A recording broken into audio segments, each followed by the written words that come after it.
दाय विबुधासुरसौख्यदुःखसत्कारणाय वितताय नमो नमस्ते। जयति हरिरचिन्त्यः सर्वदेवैकवन्द्यः परमगुरुरभीष्टावाप्तिदः सज्जनानां निखिलगुणगणार्णो नित्यनिर्मुक्तदोषः सरसिजनयनोऽसौ श्रीपतिर्मनदो नः। ಇದರಲ್ಲಿ ಬಹವಃ ಪುರುಷ ಇತ್ಯಾದಿ ಪ್ರಶ್ನೆ ಅದಕ್ಕೆ ಉತ್ತರ ಎಲ್ಲದನ್ನು ಹೇಳಿದ ಮೇಲೆ ಬೇರೆ ಬೇರೆಯವರು ಬೇರೆ ಬೇರೆ ಸಂದರ್ಭದಲ್ಲಿ ವಿಷ್ಣು ಸರ್ವೋತ್ತಮತ್ವವನ್ನು ಹೇಗೆ ಹೇಳಿದ್ದಾರೆ ಅಂತ ಹೇಳ್ತಾ ಇದ್ದಾರೆ.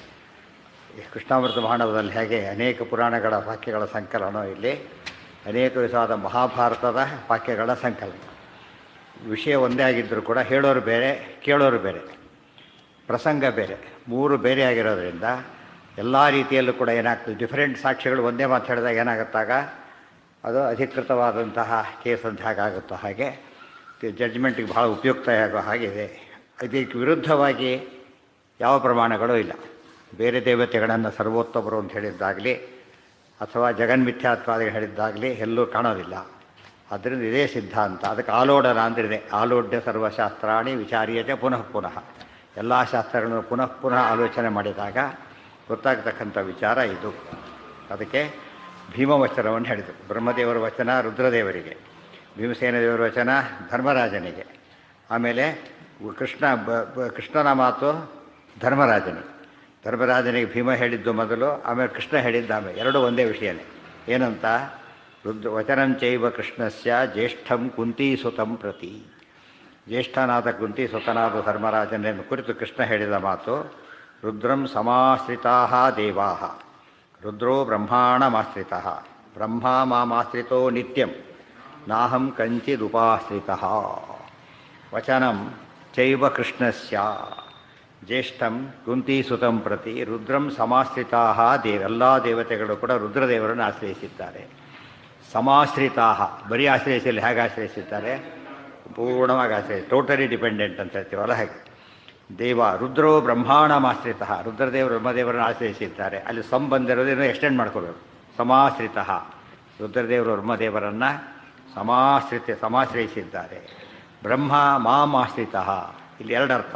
ಬ್ರಹ್ಮದೇವರು ಮಾಂ, ನನ್ನನ್ನು, ಸಮಾಶ್ರಿತಃ ಬಿಂಬ ರೂಪದಿಂದ, ನಾನು ಬಿಂಬ, ಅವರು ಪ್ರತಿಬಿಂಬ, ಈ ಭಾವದಿಂದ ನನ್ನನ್ನು ಅವಲಂಬಿಸಿದ್ದಾರೆ. ಇದು ಭಾರಿ ಮುಖ್ಯ. ಬರೀ ಅವಲಂಬಿಸೋದು ಬೇರೆ, ದೊಡ್ಡವರದ್ದು ಅವಲಂಬಿಸೋದು ಬೇರೆ, ಟೋಟಲಿ ಅವಲಂಬಿಸೋದು ಬೇರೆ. ಇದು ಟೋಟಲಿ ಡಿಪೆಂಡೆಂಟ್ ಹೇಳೋದಕ್ಕೆ ಸಮಾಶ್ರಿತ ಅಂತ ಪದ ಉಪಯೋಗಿಸಿದ್ದಾರೆ.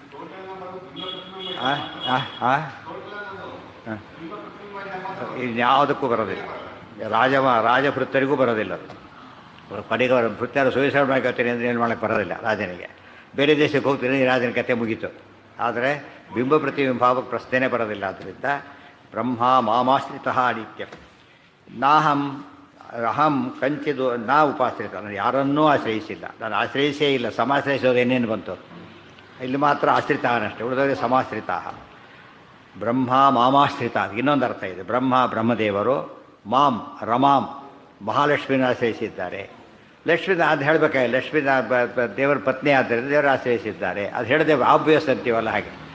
ಅದು ಎಲ್ಲ ಬಂತಾಗ ರುದ್ರದೇವರು ಬ್ರಹ್ಮದೇವರು ಮಹಾಲಕ್ಷ್ಮಿ ನಾರಾಯಣನನ್ನು. ಆದ್ದರಿಂದ ಅದು ಮಮಯೋನಿರಪ್ಸು ಅಂತ ಸಮುದ್ರ ವೇದನೆ ಹೇಳಿಬಿಟ್ಟಿದೆ. ನನ್ನ ಕಾರಣ ಪುರುಷ ಸಮುದ್ರದಲ್ಲಿರ್ತಕ್ಕ ನಾರಾಯಣ ಅಂತ ಹೇಳಿರೋದ್ರಿಂದ ಎಲ್ಲ ಸಿದ್ಧ. ರುದ್ರಂ ಸಾಧ್ಯ ಇಲ್ಲ, ಯಾಕೆಂದ್ರೆ ತಾರತಮ್ಯ ಎಲ್ಲಿದ್ದಾರೆ, ಅವರ ಸಂಬಂಧನೇ ಇಲ್ಲ. ಆದ್ದರಿಂದ ಆಶ್ರಯಿಸಕ್ಕೆ ಬರೋದೇ ಇಲ್ಲ. ಬ್ರಹ್ಮ ಮಾಮಾಶ್ರಿತೋ ನಿತ್ಯಂ ನಾಹಂ ಕಂಚಿದುಪಾಶ್ರಿತಃ. ಯಥಾಶ್ರಿತಾನಿ ಜ್ಯೋತಿಂಷಿ ಜ್ಯೋತಿಶ್ರೇಷ್ಠಂ ದಿವಾಕರಂ ಏವಂ ಮುಕ್ತಗಣಾಸ್ಸರ್ವೇ ವಾಸುದೇವಮಾಶ್ರಿತಾಃ. ಯಥಾ ಆಶ್ರಿತಾನಿ ಜ್ಯೋತಿಂಷಿ ಜ್ಯೋತಿಶ್ರೇಷ್ಠಂ ದಿವಾಕರಂ, ಹೇಗೆ ಜ್ಯೋತಿಶ್ರೇಷ್ಠನಾದ ದಿವಾಕರನನ್ನು ಎಲ್ಲ ಜ್ಯೋತಿಗಳು ಅವಲಂಬಿಸಿವೆಯೋ. ಇಲ್ಲಿ ಅವಲಂಬಿಸೋದು ಯಾವ ಅರ್ಥದಲ್ಲಿ, ತಾರತಮ್ಯದಲ್ಲಿ ಅತಿ ಹೆಚ್ಚು ಬೆಳಕು ಕೊಡೋದು ಯಾರು, ಸೂರ್ಯ. ಇನ್ನು ಯಾವುದನ್ನು ಕಂಪೇರ್ ಮಾಡಿದ್ರೆ ಕೂಡ ಸೂರ್ಯನ ಮುಂದೆ ಏನೂ ಅಲ್ಲ. ಆ ರೀತಿಯಲ್ಲಿ ಬೇರೆ ಎಲ್ಲ ಜ್ಯೋತಿಗಳು ಕೂಡ ಸೂರ್ಯ ಜ್ಯೋತಿಂಷಿ, ಜ್ಯೋತಿಷಿ ಜ್ಯೋತಿಂಷಿ ಹಾಗೆ ನಡೆಯೋದು. ಇದು ಶಬ್ದ ಅಲ್ಲ, ಇಕಾರ ಅಂತ ಶಬ್ದ ಅಲ್ಲ, ಸಕಾರ ಅಂತ ಶಬ್ದ. ಜ್ಯೋತಿಂಷಿ ಜ್ಯೋತಿಶ್ರೇಷ್ಠಂ, ಶ್ರೀವಾಕಾರ ಯಾರು, ಜ್ಯೋತಿಶ್ರೇಷ್ಠಂ. ಜ್ಯೋತಿಷ್ಗಳಲ್ಲಿ ಅತ್ಯಂತ ಶ್ರೇಷ್ಠನಾದವರು ಯಾರೋ, ದಿವಾಕರ, ಕಣ್ಣಿಗೆ ಕಾಣೋದ್ರೊಳಗೆ. ಕಣ್ಣಿಗೆ ಕಾಣದೇ ಇರೋದ್ರಲ್ಲಿ ಅವರೆಲ್ಲ ದೇವತೆಗಳು, ದೊಡ್ಡ ದೊಡ್ಡ ದೇವತೆಗಳು ಅವರೆಲ್ಲ ಇದ್ದಾರೆ. ಕಣ್ಣಿಗೆ ಕಾಣೋದ್ರಲ್ಲಿ ಜ್ಯೋತಿಶ್ರೇಷ್ಠಂ ದಿವಾಕರಂ. ದಿವಾಕರನ ವೈಶಿಷ್ಟ್ಯ ದಿವಾಕರಂ. ಬೇರೆ ಯಾವ ಗ್ರಹಗಳು ಬಂದರೂ ಕೂಡ ಹಗಲು ಅಂತ ಕರೆಯೋದಿಲ್ಲ. ಸೂರ್ಯ ಬಂದರೆ ಮಾತ್ರ ಹಗಲಾಗುತ್ತೆ, ಅದಕ್ಕೆ ದಿವಾಕರ. ಹಗಲು ಮಾಡೋ ಶಕ್ತಿ ಇರೋದು ಯಾರಿಗೆ? ತುಂಬ ದೀಪ ಹಚ್ಚಿಟ್ರೆ ರಾತ್ರಿಯೇ ದೀಪ ಅಂತ ಆಯ್ತು ಹೊರತು ಹಗಲಾಗಲಿಲ್ಲ. ಅದು ರಾತ್ರಿಯಲ್ಲಿ ಭಾರಿ ದೀಪ ಹಚ್ಚಿಟ್ಟಿದ್ರು ಅಂತ ಹೇಳ್ತಾರೆ ಹೊರತು ಹಗಲಾಯಿತು ಅಂತ ಹೇಳೋದೇ ಇಲ್ಲ. ಅಷ್ಟು ಕೋಟಿ ದೀಪ ಹಚ್ಚಿಟ್ರು ಕೂಡ ರಾತ್ರಿಯೇ. ಆದರೆ ಒಬ್ಬ ಸೂರ್ಯ ಬಂದರೆ ಏನಾಗುತ್ತೆ ತಕ್ಷಣ ದಿವಾಕರ. ದಿವಾ ಅಂದರೆ ಹಗಲು, ದಿವಾನಿಶಂ, ದಿವಾರಾತ್ರಂ ಹೇಳ್ತೀವಿ, ಉಪಯೋಗಿಸ್ತೀವಿ. ಹಾಗ ದಿವಸ ಹಗಲು ಮಾಡ್ತಕ್ಕಂಥ ಹೇಗೆ ಆಶ್ರಿತ ಅಂದರೆ ಏನರ್ಥ ಅದಕ್ಕೆ? ಇಲ್ಲ ಹೇಳ್ತೀವಿ. ಇದು ಸ್ವಾರಸ್ಯ. ಅದು ಸೋಲಾರ್ ಎನರ್ಜಿ ಅಂತ ಹೇಳ್ತೀವಲ್ಲ, ಹಾಗೆ ಸೋಲಾರ್ ಎನರ್ಜಿ ಇಲ್ಲದೆ ಹೋದರೆ, ಉದಾಹರಣೆ ಅಗ್ನಿ ಬರಬೇಕೀಗ. ಅಗ್ನಿಗೆ ಏನು ಬೇಕು ನಿಮಗೀಗ? ಸೌದೆ ಇತ್ಯಾದಿಗಳು ಬೇಕು. ಅದು ಬಿಡಲಿಕ್ಕೆ ಏನು ಬೇಕು? ಚಂದ್ರ ಬೇಕು. ಚಂದ್ರ ಯಾರನ್ನು ಆಶ್ರಯಿಸಿದ್ದಾನೆ? ಸೂರ್ಯನನ್ನು. ಮತ್ತೆ ಡಿಪೆಂಡೆನ್ಸ್ ಬಂತ ಇಲ್ಲ ಈಗ. ಈ ಥರ ಬರಲಿಲ್ಲ. ಈಗ ಯಾವುದೇ ಒಂದು ಬೆಳಕು ಬರಬೇಕಾದ್ರೂ ಕೂಡ ಬೆಳಕಿಗೆ ಒಂದು ಅಧಿಷ್ಠಾನ ಒಂದು ಬೇಕಲ್ಲ. ಅಧಿಷ್ಠಾನ ಎಲ್ಲಿಂದ ಬಂದಿರಬೇಕೀಗ? ಸೂರ್ಯನ ಬೆಳಕಿಲ್ಲದ ಹೋದ್ರೆ ಎಲ್ಲ ಏನಾಗುತ್ತೆ? ಹೋಗಿಬಿಡುತ್ತೆ. ಮತ್ತು ಬೇರೆ ಎಲ್ಲ ಬೆಳಕುಗಳು ಕೂಡ ಜನರೇಟರ್ ಇದೆ. ಎಷ್ಟೊತ್ತದು? ಈ ಸ್ವಲ್ಪ ಎಲೆಕ್ಟ್ರಿಕ್ ಇದಕ್ಕೂ ತುಂಬ ಡಿಫ್ರೆನ್ಸ್ ಇದೆ. ಅದಿಲ್ಲದೆ ಹೊರಗೆ ಹೋಗ್ಬಿಡುತ್ತೆ. ಮತ್ತೆ ನೋಡೋದಕ್ಕೆ ನಮ್ಗೆ ಏನಿಸುತ್ತೆ, ಜನ್ರೇಟರು ಕರೆಂಟ್ ಇಲ್ಲದೆ ವರ್ಕ್ ಮಾಡ್ತಾ ಇದೆ, ಕರೆಂಟ್ ಇನ್ಮೇಲೆ ಜನ್ರೇಟರ್ ಸಾಕು ಅಂತೇಳಿ ಸಾಲದು. ಯಾತಕ್ಕೆ ಏನಾಗುತ್ತೆ? ಅದು ಸಿಕ್ಕಾಪಟ್ಟೆ ಎಕ್ಸ್ಪೆನ್ಸಿವ್. ಅದಿಲ್ಲದೆ ಮಾತ್ರ ಸಾಧ್ಯ. ಅದಿಲ್ಲದೆ ಹೊರಗೆ ಮಾಡಿದ್ರೆ ಸ್ಟಾಪ್ ಗ್ಯಾಪ್ ಅಷ್ಟೇ ಹೊರತಿದ್ದು, ಫುಲ್ ಅಲ್ಲ. ಸೂರ್ಯನಿಗೆ ಮಾತ್ರ ಯೋಚನೆ ಇಲ್ಲ. ಅದು ಆ ಎಲೆಕ್ಟ್ರಿಸಿಟಿ ಸಪ್ಲೈ ಆಗ್ತಿದ್ರೆ ತಕ್ಷಣ ಆಫ್ ಮಾಡಿಬಿಡ್ತಾರೆ. ಯಾಕೆ ಮಾಡ್ತಾರೆ? ಇದು ಕಾಸ್ಟ್ಲಿ ಆಗುತ್ತೆ, ನಿಧಾನ ಆಗುತ್ತೆ, ಆ ಕ್ವಾಲಿಟಿನೂ ಬರೋದಿಲ್ಲ. ಕರೆಂಟಿನ ಕ್ವಾಲಿಟಿ ಇದಕ್ಕೆ ಬರೋದಿಲ್ಲ. ಇದು ಲಿಮಿಟೇಷನ್ ಇದ್ದೇ ಇರುತ್ತೆ. ಆ ಸೂರ್ಯನಿಗೆ ಹಾಗಲ್ಲ. ಸೂರ್ಯನ ಬೆಳಕು ತುಂಬ ಜಾಸ್ತಿ ಆದ್ದರಿಂದ ಕೆಲವು ಡೈರೆಕ್ಟ್ಲಿ ಆಶ್ರಿತ, ಕೆಲವು ಇಂಡೈರೆಕ್ಟ್ಲಿ ಆಶ್ರಿತ. ಆದ್ದರಿಂದ ನಾವು ಹೇಳೋದಿಲ್ಲ ಮಳೆ ಬರಲಿಲ್ಲ ಕರೆಂಟ್ ಇಲ್ಲ. ಕರೆಂಟಿಗೇನು ಸಂಬಂಧ? ಎಲ್ಲಿ ಹೇಳು ಮಳೆ ಬರಲ್ಲ, ಏನೋ ಕತೆ ಹೇಳ್ಕೊಂಡು ಹೋಗ್ಬೇಕು. ಅವಾಗ ಕೊನೆಗೆ ಅಲ್ಲಿ ಡ್ಯಾಮ್ ಖಾಲಿ ಆಯಿತು, ಇಲ್ಲಿ ಬರಲಿಲ್ಲ, ಅದು ಮಳೆ ಇರಲಿಲ್ಲ. ಅಷ್ಟೇ ನೋಡಿ, ಮಳೆ ಬರಲಿಲ್ಲ, ಕರೆಂಟ್ ಇಲ್ಲ, ಮಳೆ ಬರಲಿಲ್ಲ, ಬೆಳೆ ಇಲ್ಲ. ಹೇಳಬೇಕಾದ್ರೆ ಡೈರೆಕ್ಟ್ ಮಳೆ ಬಂದ ತಕ್ಷಣ ಬೆಳೆ ಬರೋದಿಲ್ಲ. It takes lot of time. ಬೀಜನೇ ಇಲ್ಲ, ಮಳೆ ಬಂದರೆ ಏನು ಉಪಯೋಗ ಇಲ್ಲ. ಅವೆಲ್ಲ ಇರುತ್ತೆ. ಆದರೆ ಹೇಳಬೇಕಾದ್ರೆ ಮುಖ್ಯವಾಗಿ ಮಳೆ ಬೆಳೆ ಅಂತ ಹೇಗೆ ಹೇಳ್ತೇವೆ ಹಾಗೆ ಸೂರ್ಯನ ಬೆಳಕನ್ನು ಅವಲಂಬಿಸಿ ಚಂದ್ರನಿಂದ ವನಸ್ಪತಿಗಳಿಂದ ಔಷಧಿ ಎಲ್ಲ ಬಂತಲ್ಲ, ಆ ಕ್ರಮದಲ್ಲಿ ಬರೋದರಿಂದ ಸೂರ್ಯನ ಆಶ್ರಯಿಸಿ ಪರಂಪರೆಯ ಆಶ್ರಯಿಸಿವೆ. ಏವಂ ಮುಕ್ತ. ನಮಗೆ ಅನಿಸಿರೋದು ಹಾಗೇನೆ. ದೇವರು ನಮಗೆ ಹಾಕಬೇಕು, ನಮಗೆ ಸರ್ಕಾರ ಇದೆ, ವ್ಯವಸ್ಥೆ ಇದೆ, ಓದೋಯ್ತು ಅಷ್ಟೇ. ಆದರೆ ದೇವರೆಲ್ಲ ಎಂಥವ್ರು ಇವರು?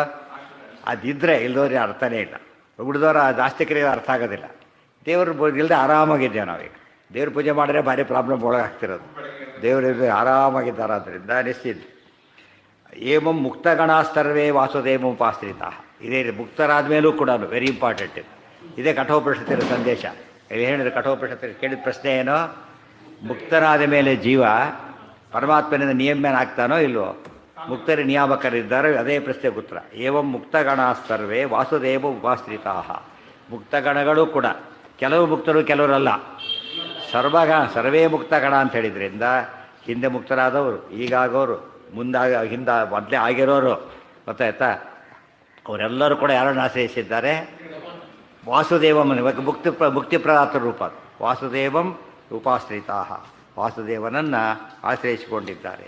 ಇವೆಲ್ಲ ಸುಮ್ಮನೆ ಓದೋದು ಬೇರೆ. ಟೆಕ್ನಿಕಲ್ ಪದಗಳು ಉಪಯೋಗಿಸಿದಾಗ ಕ್ಲಾರಿಟಿ ಜಾಸ್ತಿ ಇರುತ್ತೆ. ಇಷ್ಟು ಮಹಾಭಾರತದ್ದೇ ವಾಕ್ಯಗಳಾಯ್ತು. ಈ ಕೆಲವು ವಿಷಯಗಳನ್ನು ಸ್ಪಷ್ಟ ಮಾಡಬೇಕಾಗಿದೆ. ಮಹಾಭಾರತದ ಹಿರಿಮೆಯನ್ನು ಎಷ್ಟೆಲ್ಲ ಹೇಳ್ತಾ, ಮಹಾಭಾರತ ಬಂದಾಗಲೇ ಕೆಲವು ಮಾರ್ಕಂಡೇಯ ಪುರಾಣ ಇತ್ಯಾದಿ ಕೊಟ್ಟಿದ್ದಾರೆ. ಈಗ ಇನ್ನೊಂದು ರೀತಿಯಲ್ಲಿ ಮಹಾಭಾರತದಲ್ಲಿ ಏನು ಬಂದಿದೆ ಮತ್ತು ಅದರಲ್ಲಿ ತಾರತಮ್ಯ ಇತ್ಯಾದಿ ಹೇಗಿದೆ ಎಂಬುದನ್ನು ಭವಿಷ್ಯತ್ ಪರ್ವಗಂಚಾಪಿ ವಚೋ ವ್ಯಾಸಸ್ಯ ಸಾದರಂ. ಭವಿಷ್ಯತ್ ಪರ್ವಗಂಚಾಪಿ ವಚೋ ವ್ಯಾಸಸ್ಯ ಸಾದರಂ. ವ್ಯಾಸಸ್ಯ ವಚಃ ಅಸ್ತಿ. ವೇದವ್ಯಾಸದೇವರ ಮಾತು ಇದೆ. ಎಲ್ಲಿದೆ? ಭವಿಷ್ಯತ್ ಪರ್ವಗಂ. ಭವಿಷ್ಯತ್ ಪರ್ವದಲ್ಲಿದೆ. ಭವಿಷ್ಯತ್ ಪರ್ವ ಅಂತ ಹೇಳಿದರೆ ಎರಡು. ಒಂದು ಭವಿಷ್ಯತ್ ಪರ್ವ ಅಂತ ಉಪುರಾಣ ಇದೆ ಅಂತ ಒಂದು ಕಡೆ ಬರುತ್ತೆ. ಇನ್ನೊಂದು ಕಡೆಗೆ ಹರಿವಂಶದಲ್ಲಿ ಭವಿಷ್ಯ ಪರ್ವ ಅಂತ ಒಂದಿದೆ. ಹರಿವಂಶ ಪರ್ವ, ವಿಷ್ಣು ಪರ್ವ, ಭವಿಷ್ಯ ಪರ್ವ ಅಂತ ಅಲ್ಲೊಂದಿದೆ. ಆದ್ದರಿಂದ ಎಲ್ಲರಲ್ಲೂ ಆಗ್ಬೋದು. ಎರಡು ವೇದವ್ಯಾಸರು ಬರೆದಿದ್ದೆ. ಆದ್ದರಿಂದ ವ್ಯಾಸಸ್ಯ ಭವಿಷ್ಯತ್ ಪರ್ವ ಅಂತ ಅಷ್ಟೇ ಹೇಳಿಬಿಟ್ಟಿದ್ರೆ ಯಾರೋ ಬರೆದಿದ್ದು ಅಂತ ಆಗಬಾರ್ದು. ವ್ಯಾಸಸ್ಯ ಅಂತ ಹೇಳಿದ್ರಿಂದ ಅದು ಕೂಡ ವ್ಯಾಸಕೃತ. ಅದು ಮತ್ತೆ ಎಲ್ಲೋ ಹೇಳಿಲ್ಲ. ಸಾದರಂ ಆಧಾರದಿಂದ ಹೇಳಿದ್ದಾರೆ ಅಂದರೆ ಅದು ತಾತ್ಪರ್ಯ ಇದೆ ಅಂತ ಅರ್ಥ. ನೀವು ಬನ್ನಿ ಅಂತ ಹೇಳಿದಾಗ ಏನು ಆಧಾರ ಇಲ್ಲ ಅಲ್ಲಿ. ಯಾರನ್ನೋ ಮುಖ್ಯವಾಗಿ ಕರೆಯಕ್ಕೆ ಇವರು ಇದ್ದರು, ನೀವು ಬನ್ನಿ ಅಂದರು. ಅಂದರೆ ಅದು ನೀವು ಬನ್ನಿ ಅಂತ ಹೇಳಿದಾಗ ಏನಿಲ್ಲ ಅದರೊಳಗೆ, ಇವರಿಗೆ ಕೂಡ ಇಂಪಾರ್ಟೆನ್ಸ್ ಅವೆಲ್ಲ ಇಲ್ಲ. ಕೊನೆಗೆ ಏನು ಮಾಡ್ತಾನೆ, ಅವ್ರಿಗೆ ಕರೆಯೋದು ಹಾಕಿ ಕರೀತಾನೆ, ಹೋಗೋದಿಲ್ಲ ಅಂತ ಹೇಳ್ಬಿಟ್ಟು, ಯಾಕೆ ಸರಿಯಾಗಿ ಕರೆದಿಲ್ಲ. ಆಧಾರದಿಂದ ವೇದವ್ಯಾಸ ಹೇಳ್ತಾರೆ ಏನಂತ, ಇದಿಷ್ಟು ಕೂಡ ಮಹಾಭಾರತದ ಬಗ್ಗೆ ಅದು ಅನೇಕ ವಿಚಾರಗಳನ್ನು ವೇದವ್ಯಾಸರೇ ಹೇಳಿರೋ ಮಾತುಗಳಿವೆ. ಏನದು ಲಾಂಗ್ ಕೊಟೇಶನ್ ಇದು. ವಾಸುದೇವಸ್ಯ ಮಹಿಮಾ ಭಾರತೆ ನಿರ್ಣಯೋದಿತ ತದರ್ಥಾಸ್ತು ಕಥಾ ಸರ್ವಾ ನಾನ್ಯಾರ್ಥಂ ವೈಷ್ಣವಂ ಯಶಃ. ವಾಸುದೇವಸ್ಯ ಮಹಿಮಾ ಭಾರತೆ ನಿರ್ಣಯೋದಿತ. ಭಾರತೆ ಮಹಾಭಾರತದಲ್ಲಿ ವಾಸುದೇವಸ್ಯ ಮಹಿಮಾ, ಮೋಕ್ಷ ಕೊಡ್ತಕ್ಕಂಥ ಭಗವಂತನಾದ ನಾರಾಯಣನ ಮಹಿಮೆ ಅನ್ನೋದು ನಿರ್ಣಯೋದಿತ, ನಿರ್ಣಯ ಮಾಡಿ ಹೇಳಲ್ಪಟ್ಟಿದೆ, ನಿರ್ಣಯ ಮಾಡಿ ಹೇಳಲ್ಪಟ್ಟಿದೆ. ಬಂದರೆ ಮಹಾಭಾರತದಲ್ಲಿ ತುಂಬ ವಿಚಾರಗಳಿವೆ, ಆದರೆ ಅತಿ ಮುಖ್ಯವಾದದ್ದು ಯಾವುದು ಅಂದರೆ ವಾಸುದೇವಸ್ಯ ಮಹಿಮಾ, ವಾಸುದೇವನ ಮಹಿಮೆ. ಅದಕ್ಕೆ ಹಿಂದೆ ಕೋಟ್ ಮಾಡಿದರು ಅವರು. ಶುರು ಮಾಡಬೇಕಾದ್ರೇ ನಮೋ ಭಗವತೆ ತಸ್ಮೈ ವ್ಯಾಸಾಯ ಅಮಿತ ತೇಜಸೆ ಯಸ್ಯ ಪ್ರಸಾದಾದ್ ವಕ್ಷ್ಯಾಮಿ ನಾರಾಯಣ ಕಥಾಮಿಮಾಂ. ಹೆಡ್ಡಿಂಗ್ ಮಹಾಭಾರತಕ್ಕೆ ಏನು ಹೆಸರು, ನಾರಾಯಣ ಕಥಾ ಅಂತ ಹೆಸರಿಟ್ಟು. ಸೊ ಇನ್ನೇನೇ ಇದ್ದರೂ ಎಲ್ಲಿ ಅಪ್ಲೈ ಆಗಬೇಕದೀಗ, ನಾರಾಯಣನ ಮಹಿಮೆಯಲ್ಲೇ ಎಂಡ್ ಆಗಬೇಕು. ಇಲ್ಲಿ ಹೇಳ್ತಾರೆ ವಾಸುದೇವಸ್ಯ ಮಹಿಮಾ ಅಂದರು ಒಂದೇ, ನಾರಾಯಣ ಕಥಾ ಅಂದರು ವಾಸುದೇವನ ಮಹಿಮೆ ಹೇಳಿದ್ದಾರೆ. ವಾಸುದೇವನ ಮಹಿಮೆ ಅಂತ ಹೇಳಿದ್ರೆ ಏನು ಅನುಕೂಲ, ಅದನ್ನ ಹೇಗೆ ಕನೆಕ್ಟ್ ಆಗ್ತಾನೆ ವಾಸುದೇವ, ಈಗ ಮುಕ್ತಿ ಕೊಡೋನ ಕನೆಕ್ಟ್ ಆಗ್ತಾನೆ, ಅದನ್ನು ಹೇಳಬೇಕಾಗಿದೆ. ಸೃಷ್ಟಿಯೆಲ್ಲ ಆಗೋಗ್ಬಿಟ್ಟಿದೆ ಈಗಾಗಲೇ, ಮುಂದೇನಾಗಬೇಕು ನಮಗೀಗ, ಮುಕ್ತಿ ಆಗಬೇಕು. ಅದು ಕೊಡೋ ರೂಪ ಯಾವುದು, ವಾಸುದೇವ ರೂಪ. ಅದಕ್ಕಾಗಿ ವಾಸುದೇವಸ್ಯ ಮಹಿಮಾ ಭಾರತೆ ನಿರ್ಣಯೋದಿತ ತದರ್ಥಾಸ್ತು ಕಥಾ ಸರ್ವ. ಇದೆಷ್ಟೋ ಕಥೆಗಳಿವೆ ಅದರಲ್ಲಿ. ಭೀಮಸೇನ ದುರ್ಯೋಧನ ಕೊಂದರು, ನೋಡೋದಕ್ಕೇನದು, ಯಾರೋ ಒಬ್ಬರು ಯಾರನ್ನೋ ಕೊಂದರು ಅಷ್ಟೇ. ಏನು ಉಪಯೋಗ ಅಂದರೆ ದುರ್ಯೋಧನ ಮಹಾದುಷ್ಟ, ಅದು ಸಂಹಾರ ಮಾಡೋದಕ್ಕೆ ಭಾರಿ ಕಷ್ಟ ಇತ್ತು, ಬ್ರಹ್ಮದೇವರ ವರ ಇತ್ತು, ಜೀವಾಧಮ ಅವನು, ಅವನನ್ನು ಕೊಲ್ಲಬೇಕಾದ್ರೆ ಅರ್ಜುನಾದಿಗಳಿಗೂ ಸಾಧ್ಯ ಇರಲಿಲ್ಲ. ಭೀಮಸೇನ ದೇವರು ಕೊಂದರು, ಆದರೆ ಯಾರವರು, ವಿಷ್ಣು ಭಕ್ತರಾಗಿ ಕೊಂದರು. ಸೊ ವಿಷ್ಣು ಭಕ್ತ ದುರ್ಯೋಧನನ ಸಂಹಾರ ಮಾಡಿದ್ರಿಂದ ವಿಷ್ಣು ಭಕ್ತರು ಯಾರನ್ನು ಬೇಕಾದರೂ ಕೊಲ್ತಾರೆ. ಅಂದಮೇಲೆ ವಿಷ್ಣು ಹೇಗಿರಬೇಕಾಗಿದ್ದರೆ, ವಿಷ್ಣು ಭಕ್ತರೇ ಹೀಗಿದ್ದಾಗ ವಿಷ್ಣು ಹೇಗಿರಬೇಕು, ಸರ್ವೋತ್ತಮನಾಗಿ. ಅಲ್ಲಿಗೆ ಎಂಡರ್, ಅಲ್ಲಿ ಎಲ್ಲದು ಪ್ರತಿಯೊಂದು ಎಲ್ಲಿ ತೊಗೊಳ್ಬೇಕು ನಾವೀಗ, ಅಲ್ಲಿ ಲಿಂಕ್ ಮಾಡ್ಕೊಳ್ದೆ ಹೋದರೆ ಕಥೆ ಏನಾಗುತ್ತೆ, ಬಿಟ್ಟು ಹೋಗ್ಬಿಡುತ್ತೆ. ಇವತ್ತೆಲ್ಲ ಮಹಾಭಾರತ ಎಲ್ಲ ಹೇಳ್ಬೇಕಾದ್ರೆ ನಮ್ಮವರೇ ಪ್ರವಚನ ಮಾಡ್ಬೇಕಾದ್ರೆ ಯಾವುದಕ್ಕೆ ಲಿಂಕ್ ಆಗಲ್ಲ, ಸಾಮಾನ್ಯವಾಗಿ ಬಿಟ್ಟಿದ್ರೆ ಲಿಂಕೇ ಆಗೋದಿಲ್ಲ.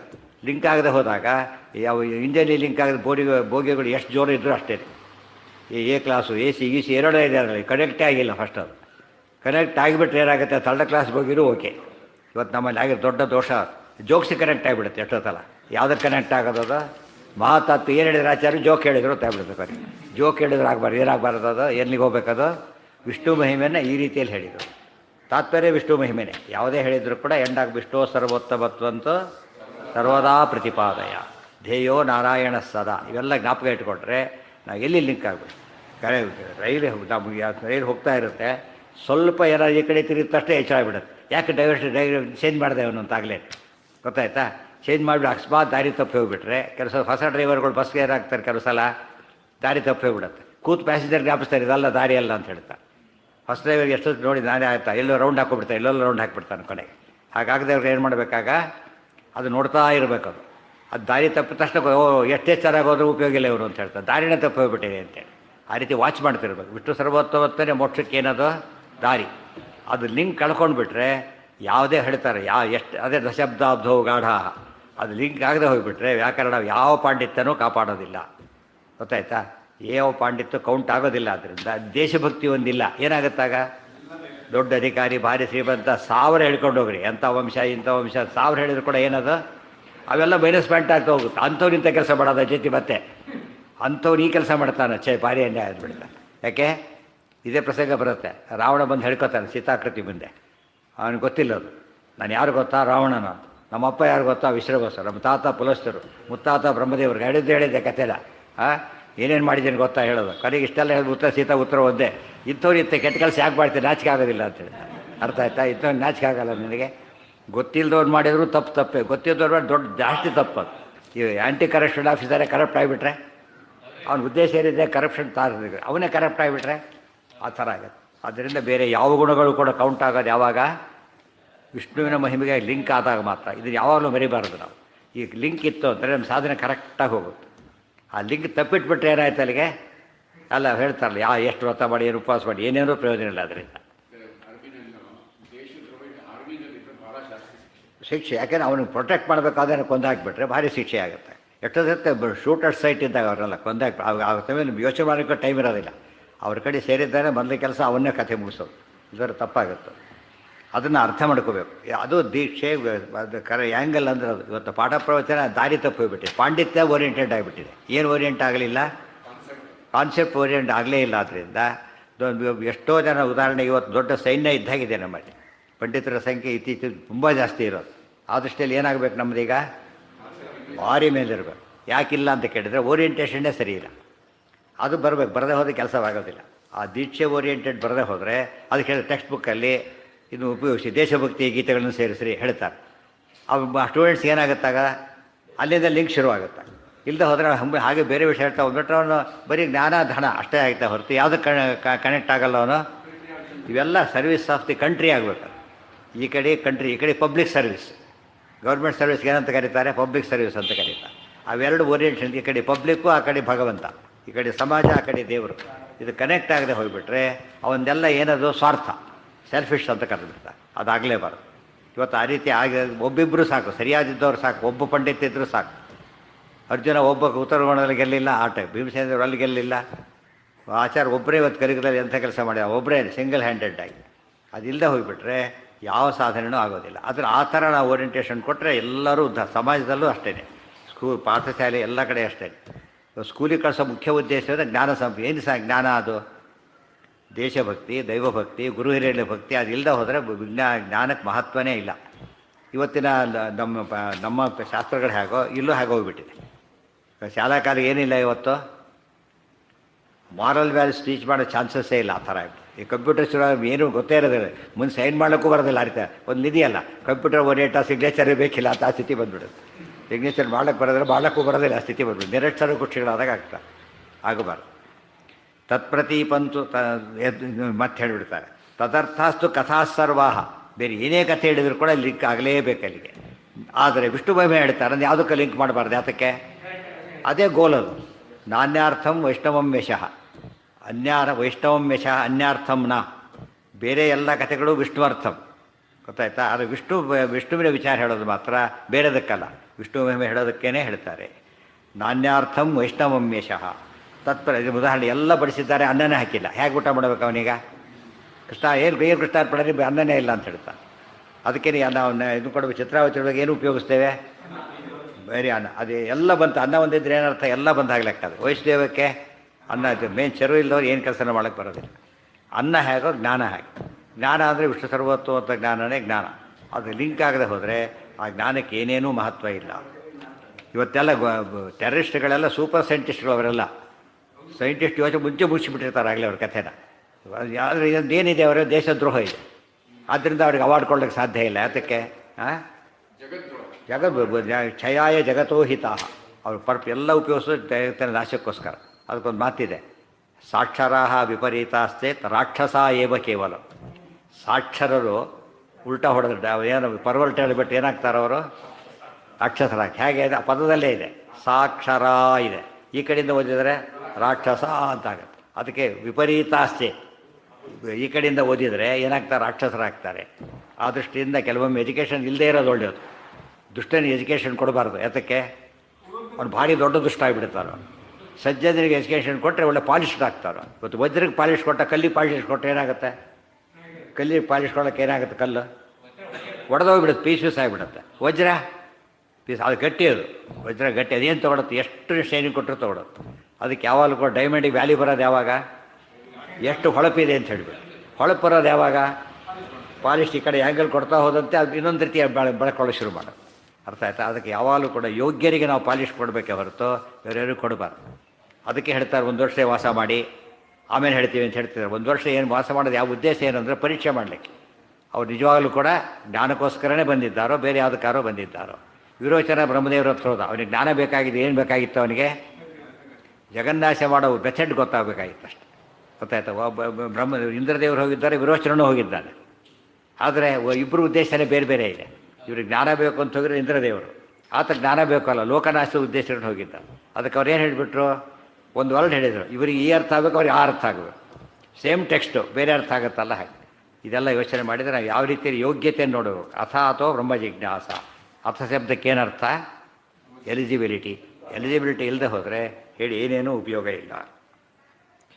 ತತ್ಪ್ರತೀಪಂತು ಅವನ ಕಣ್ಣಿಗೆ ಗ್ಲಾಸ್ ಹಾಕ್ತಾ ಇದ್ದಾನೆ, ಲೆನ್ಸ್ ಚೇಂಜ್ ಮಾಡ್ತಾನೇ ಇದ್ದಾನೆ, ಒಂದಾಗಲಿ ಕಾಣುತ್ತಾ ಅಂತ ಇಲ್ಲ ಅಂತಿದ್ದ. ಯಾರೋ ಬರ್ತಾರೆ ಅವ್ರು ಕುರುಡರೆ, ಅವ್ರಿಗೆ ಯಾಕೆ ಟ್ರೈ ಮಾಡ್ತೀವಿ, ಅವ್ರು ಕುರುಡ ಅವರು ತಕ್ಷಣ ಏನು ಮಾಡ್ತಾರೆ, ಎಲ್ಲ ಬಿಸಾಕ್ತಾರೆ. ಇಷ್ಟೊತ್ತು ಟೈಮ್ ವೇಸ್ಟ್ ಆಯ್ತು, ಗೆಟ್ ಔಟ್ ಅಂತ ಹೇಳ್ತಾರೆ. ಇವರು ಅದು ಗಮನಿಸೇ ಇಲ್ಲ. ಕಣ್ಣಲ್ಲಿ ಕಣ್ಣೇ ಇಲ್ಲ ಅವ್ರಿಗೆ, ಕಣ್ಣಲ್ಲಿ ಡಿಫೆಕ್ಟ್ ಅಲ್ಲ, ಕಣ್ಣೇ ಇಲ್ಲ ಆದ್ದರಿಂದ ಅವನು ಏನು ರಿಪೇರಿ ಮಾಡ್ಲಿಕ್ಕೆ ಹೋಗಬಾರ್ದು. ಹೋದ್ರೆ ಏನಂತ ಕರೀತಾರೆ ಅದನ್ನು, ಹೋದವನು ದಡ್ಡ ಅಂತ ಕರೀತಾರೆ. ಅವನ ದಡ್ಡ ಅಲ್ಲ, ಯಾರು ದಡ್ಡ, ಹೇಳಕ್ಕೆ ಹೋದವನೇ ದಡ್ಡ. ತತ್ಪ್ರತೀಪಂತು ಯದೃಶ್ಯೇ ನಾ ತನ್ಮಮ ಮನೀಷಿತಂ, ಹೇಗೆ ಡಿಕ್ಲೇರ್ ಮಾಡ್ತಾರೆ ನೋಡಿ. ತತ್ಪ್ರತೀಪಂತು ಯದೃಶ್ಯೇ, ಯಾವುದು ವಿಷ್ಣು ಸರ್ವೋತ್ತಮತ್ವಕ್ಕೆ ವಿರುದ್ಧವಾಗಿ ಬರುತ್ತೋ ನಾ ತನ್ಮಮ ಮಮೀಷಿತಂ, ಅದು ನನ್ನ ಭಾವಾಭಿಪ್ರಾಯ ಅಲ್ಲ.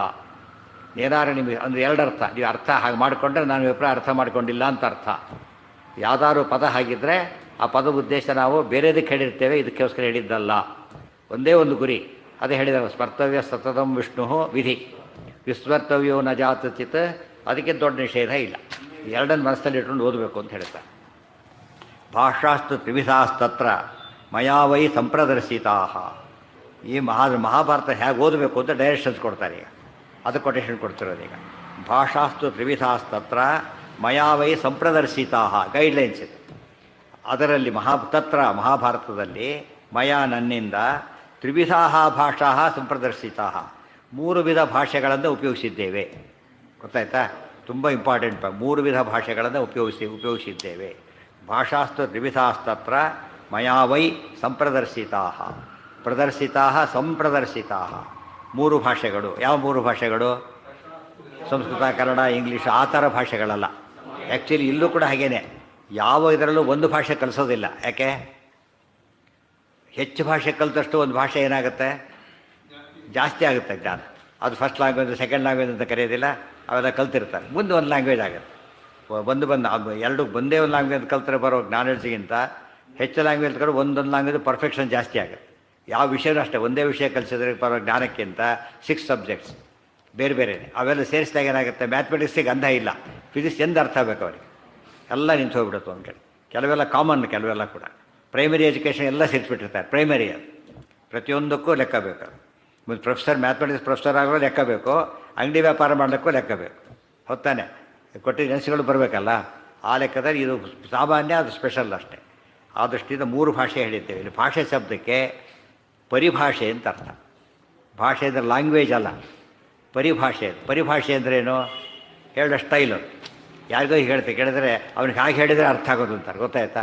ಅವ್ನಿಗೆ ಹಾಗೆ ಹೇಳಿ ಅವನ ಭಾಷೆ ಬೇರೆ, ಪೊಲೀಸ್ ಭಾಷೆ ಬೇರೆ ಅಂತಾರೆ. ಅದಕ್ಕೆ ಪೊಲೀಸ್ ಭಾಷೆನೇ ಬೇರೆ ಅಂದರೆ ಏನರ್ಥ? ಅದಕ್ಕೆ ಅವ್ರ ವಿಚಾರ ಮಾಡೋ ಕ್ರಮ ಬೇರೆ. ಏನಪ್ಪ ಅಯ್ಯಪ್ಪ ಅಣ್ಣಲ್ಲ, ಹೇಳ್ತೀವೋ ಒದಿತೀವೋ ಅಷ್ಟೇ.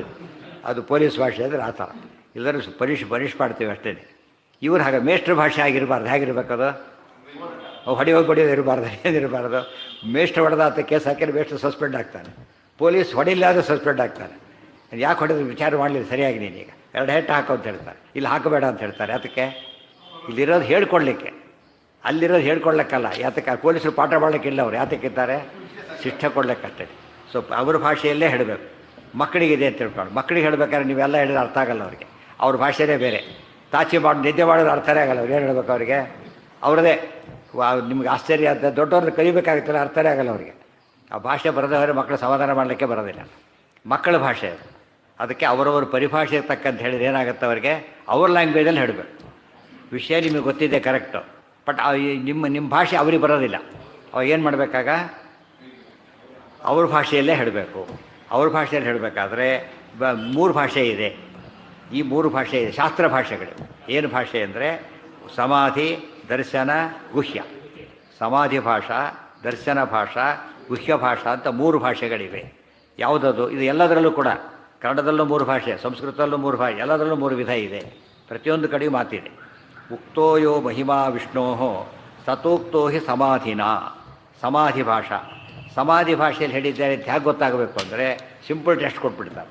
ವಿಷ್ಣು ಸರ್ವೋತ್ತಮ ಅಂತ ಎಲ್ಲೆಲ್ಲಿ ಹೇಳ್ತೇವೋ ಅದು ಯಾವ ಭಾಷೆ? ಅದು ಸಮಾಧಿ ಭಾಷೆ ಅಂದ್ರೇನು? Straight, direct, simple.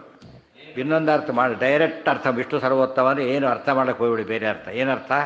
ಅದೇ ರುದ್ರದೇವ ಸರ್ವೋತ್ತಮ, ಅಲ್ಲಿ ಸ್ವಲ್ಪ ಬೇರೆ ಅರ್ಥ ಮಾಡಬೇಕಾಗುತ್ತೆ. ಅದು ವಿಷಯ ಸರಿಯಾಗಿದೆ, ಅರ್ಥ ಮಾಡ್ಕೊಳ್ಳೋ ರೀತಿ ಬೇರೆ ರುದ್ರ ಅಂದರೆ ಯಾರು? ರುದ್ರೋ ಬಹುಶಿರ ಅದು ಯೋಚನೆ ಮಾಡಬೇಕು. ವಿಷ್ಣು ಅಂತ ಹೇಳ್ಬೇಕಾದ್ರೆ ಬೇಕಿಲ್ಲ, ಯಾಕೆ ಡೈರೆಕ್ಟ್ ಅದು. ಈಗ ಶೈವದರ್ಶನಮಾಲಂಬ್ಯ ಕ್ವಚಿತ್ ಶೈವೀ ಕಥೋದಿತ. ಕೆಲವು ಸತಿ ಏನು ಮಾಡ್ತೇವೆ, ಶೈವೀ ಕಥಾ ಶಿವಸರ್ವೋತ್ ಪಾಶುಪತದ ವಿಷಯ ಹೇಳ್ತೇವೆ. ಕೆಲವು ಸಲ ವೇದವ್ಯಾಸ ಹೇಳ್ತಾರೆ. ಶತರುದ್ರಿಯ ಅಂತ ಬರುತ್ತೆ ಮಹಾಭಾರತದಲ್ಲಿ. ಯಾವುದರಲ್ಲಿ ಅದು ದ್ರೋಣ ಪರ್ವದ ಕೊನೆಗೆ ಬರುತ್ತೆ ಶತರುದ್ರಿಯ. ಮೇಲೆ ರುದ್ರದೇವರು ಹೇಳಿದಾಗ ಕಾಣಿಸುತ್ತೆ. ಅದು ಯಾವುದದು? ಶೈವದರ್ಶನಮಾಲಂಬ್ಯ. ಅದು ನಮ್ಮ ಅಭಿಪ್ರಾಯ ಅಲ್ಲ, ಅವರ ಅಭಿಪ್ರಾಯ ಅಲ್ಲ. ಯಾತಕ್ಕೆ ಹೇಳಿರೋದನ್ನ? ಶೈವದರ್ಶನವನ್ನು ಅನುವಾದ ಮಾಡಿರೋದಷ್ಟೇ, ನಮ್ಮದಲ್ಲ ಅದು. ನಿಮಗೆ ಕ್ಲಿಯರಾಗಿ ಗೊತ್ತಾಗುತ್ತೆ. ಮಧ್ವಬೀಜದಲ್ಲಿ ಏನಂತ ಬಂತು? ವಿಶ್ವಂ ಮಿಥ್ಯಾ ವಿಭುರ ಗುಣವಾನ್ ಆತ್ಮನಾಂ ನಾಸ್ತಿ ಭೇದ. ಇಷ್ಟೇ ತೊಗೊಂಡ್ಬಿಟ್ರೆ ಜ್ಞಾನ ಪಂಡಿತ ಏನಾಗ್ಬಿಡ್ತಾರೆ ಅವರು? ಪಕ್ಕಾ ಅದ್ವೈತಿಗಳು ಅಂತಾಗುತ್ತೆ. ಯಾತಕ್ಕೆ? ಏನಿದೆ ಅಲ್ಲಿ, ಏನಿದೆ? ವಿಶ್ವಂ ಮಿಥ್ಯಾ ಅವ್ರ ಮಾತು. ಯಾರ್ದು? ಅದ್ವೈತಿಗಳು ಹೇಳೋದು. ಆಮೇಲೆ ವಿಭುರ ಗುಣವಾನ್ ಬ್ರಹ್ಮ ನಿರ್ಗುಣ ಇದೆಲ್ಲ. ಆಮೇಲೆ ಆತ್ಮನಾಂ ನಾಸ್ತಿ ಭೇದ, ಜೀವರಿಗೆ ಭೇದ ಇಲ್ಲ. ಇದು ಯಾರು ಸಿದ್ಧಾಂತ? ಅದ್ವೈತ ಸಿದ್ಧಾಂತ. ಇವರು ಖಂಡನೆ ಮಾಡಲಿಕ್ಕೆ ಕೊಟ್ಟಿರೋದೀಗ ಮಧ್ವಾಚಾರ್ಯನ ಚರಿತ್ರೆ ಹೇಳಕ್ಕೆ ಕೊಟ್ಟಿದ್ದಾರೆ. ಅದು ಇರಲೆವೆಂಟ್. ಅದು ಯಾತಕ್ಕೆ ರಿಲೆವೆಂಟ್ ಆಯಿತು ಅಂದರೆ ದೈತ್ಯ ಇತ್ತಂ ರಾಮ್ ದಿಷ್ಟು ಭೂಯ. ಇದು ನಾವು ಹೇಳಿದ್ದಲ್ಲ, ಬೇರೆಯವರು ಹೇಳಿದರು, ನಿರಾಕರಣೆ ಮಾಡೋಕ್ಕೋಸ್ಕರ ಅವತಾರ ಮಾಡಿದರು. ಇದಿಷ್ಟು ಏನಿದು? ಅನುವಾದ ಭಾಷೆ. ಅನುವಾದ ಭಾಷೆ. ನಿಮಗೆ ಬುದ್ಧಿ ಇಲ್ಲ ಅಂತ ಅವ್ರು ಹೇಳಿದರು, ಚೇಂಜ್ ಆಗೋಯ್ತಾಗ. ಯಾಕೆ? ನಿಮಗೆ ಬುದ್ಧಿ ಇಲ್ಲ ಅಂಬೋದೇನೋ ಮಾತೆ, ಬಟ್ ಹೇಳ್ತಿರೋದೇನಂತ? ಹೀಗೆ ಹೇಳಿದ್ರೆ ಎಫೆಕ್ಟ್ ಇರಲಿಲ್ಲ. ನಿಮಗೆ ಬುದ್ಧಿ ಇಲ್ಲ ಬಂದುಬಿಟ್ಟು ನಿಮಗೆ ಬುದ್ಧಿ ಇಲ್ಲ ಅಂತಂದರೆ ಎಫೆಕ್ಟ್ ಬರೋದು. ನಿಮಗೆ ಬುದ್ಧಿ ಇಲ್ಲ ಅವ್ರು ಹೇಳಿ ಆವಾಗ ಭಾರಿ ಸಿಟ್ಟು ಬರುತ್ತೆ ಅವನ ಮೇಲೆ. ಸುಮ್ಮನೆ ಹೇಳ್ಬಿಟ್ಟು ಏನಾಗೋದು? ಪ್ಯಾಸಿವ್ ಆದಾಗ ಆಗಿಬಿಡೋದು. ಅದೇ ಡೈರೆಕ್ಟ್ ಹೇಳ್ಬೇಕು, ಹಾಗೆ ಹೇಳಬೇಕು. ಆ ದೃಷ್ಟಿಯಲ್ಲಿ ಶೈವದರ್ಶನಮಾಲಂಬ್ಯ ಕ್ವಚಿತ್ ಶೈವೀ ಕಥೋದಿತ. ಕೆಲವೊಮ್ಮೆ ಮಹಾಭಾರತದಲ್ಲೂ ಕೂಡ ಶಿವಸರ್ವೋತ್ತೋತ್ತು ಬರ್ತಕ್ಕಂಥ ಕಥೆಗಳು ಬರುತ್ತೆ. ಆದರೆ ಏನು ಉದ್ದೇಶ? ಮಹಾಭಾರತದಲ್ಲಿ ಶಿವಸಹಸ್ರನಾಮ ಸ್ತೋತ್ರ ಬರುತ್ತೆ, 2 ಸಲ ಬರುತ್ತೆ. ಮಹಾಭಾರತದಲ್ಲಿ ಶಿವಸಹಸ್ರನಾಮ ಸ್ತೋತ್ರ 2 ಸಲ ಬರುತ್ತೆ. ಅದೇ ಶಾಂತಿ ಪರ್ವದಲ್ಲಿ ಮತ್ತೆ ಇದು ಅನುಶಾಸನ ಪರ್ವದಲ್ಲಿ ವಿಷ್ಣು ಸಹಸ್ರನಾಮ, ಇದರಲ್ಲಿ ಶಿವಸಹಸ್ರನಾಮ. ಅದು ನೋಡೋದಕ್ಕೆ ಏನಿಸುತ್ತೆ? ಸುಮ್ಮನೆ ಓದಿಬಿಟ್ರೆ ಓ ಹಾಗಿದ್ರೆ ಶಿವನೇ ಸರ್ವೋತ್ತಮ ನಾವು ಸುಮ್ಮನೆ ಓದ್ದವರು 2 ಸತಿ ಬಂದಿದ್ದಾರೆ ಜೊತೆಗೆ. ಆದರೆ ವಿಷ್ಣು ನಿಜವಾದ ತಾತ್ಪರ್ಯದಲ್ಲಿ ವಿಷ್ಣು ಸರ್ವೋತ್ತಮ ಓದ್ತದೆ.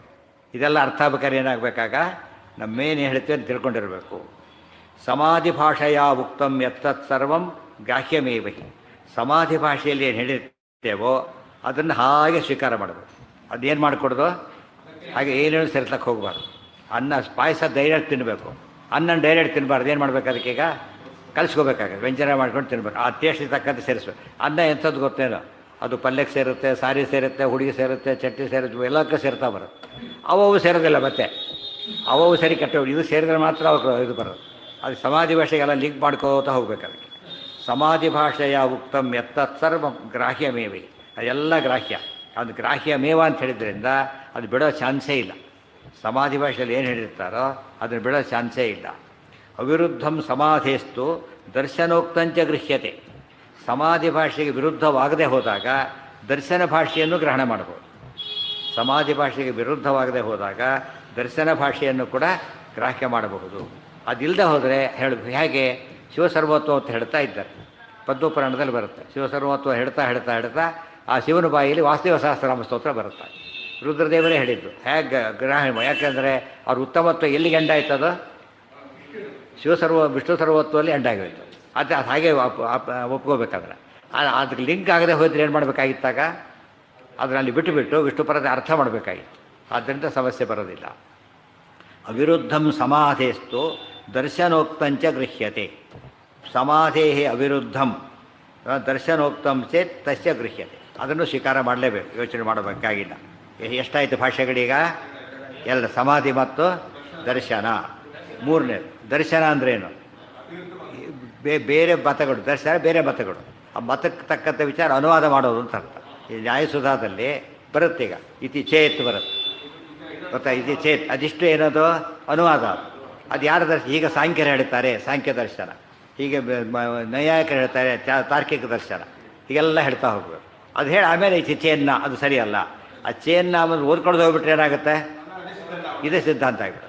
ಎಷ್ಟೋ ಸರಿ ಸೋದಾದ್ಲಿಕ್ಕೆ ಕೆಲಸ ಲಾಂಗ್ ಪೂರ್ವಪಕ್ಷ ಹಾಕ್ತಾರೆ. ಲಾಂಗ್ ಹೇಗಿರುತ್ತೆ ಅಂದರೆ ಯಾವುದು ಪೂರ್ವಪಕ್ಷ ಸಿದ್ಧಾಂತ ಅಂತ ಹೊಸಬರಿಗೆ ಗೊತ್ತಾಗೋದೇ ಇಲ್ಲ.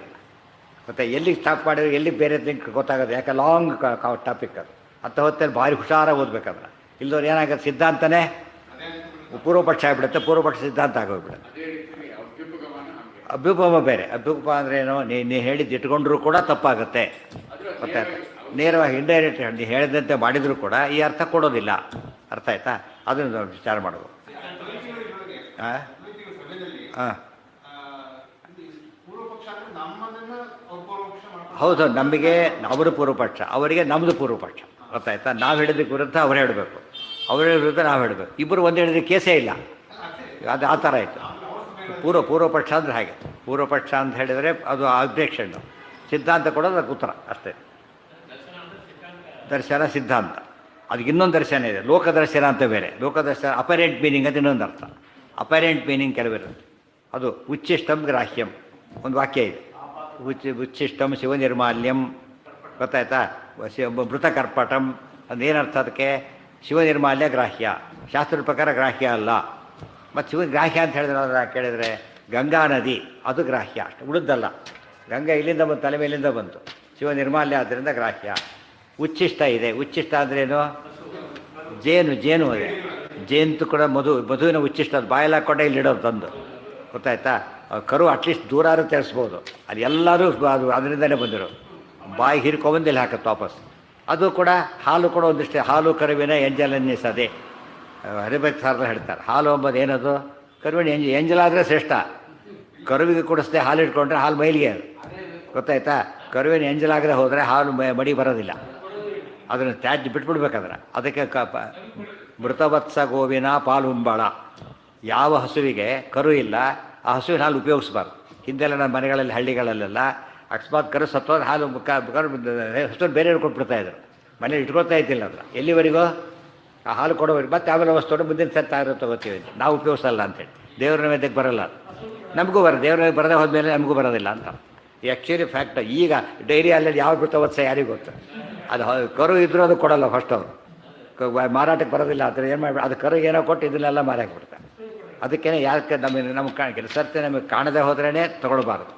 ಇದೊತ್ತು ಗ್ಯಾರಂಟಿ ಗೊತ್ತು ಕೊಡೋದಿಲ್ಲ ಅಂತೇಳಿ. ಅದಕ್ಕೇನಾಯ್ತು? ನಿಷಿದ್ಧ ಅಂತ ಕರೀತಾರೆ. ಯಾವುದು ಕರುವು ತೊಗೊಂಡು ಮಾತ್ರ ಪವಿತ್ರ. ಅಷ್ಟೇ ಅಲ್ಲ, ಮೊದಲು ಕರುವಿಗೆ ಅವಕ್ಕೆ ಮತ್ತೆ ಕರುವಿ ಬಿಡಬೇಕು, ಮತ್ತೆ ಪೂರ್ತಿ ಖಾಲಿ ಮಾಡಬಾರ್ದು. ಮೊದಲು ಕರುವಿ ಬಿಟ್ಟು ಆಮೇಲೆ ತೊಗೊಳ್ಬೇಕು, ಸ್ವಲ್ಪ ಉಡಿಸಿ ಮತ್ತೆ ಕರುವನ್ನು ಬಿಡಬೇಕು. ಅದು ಭಾರಿ ಪವಿತ್ರ. ಆ ಹಾಲು ಎಂಥದ್ದು?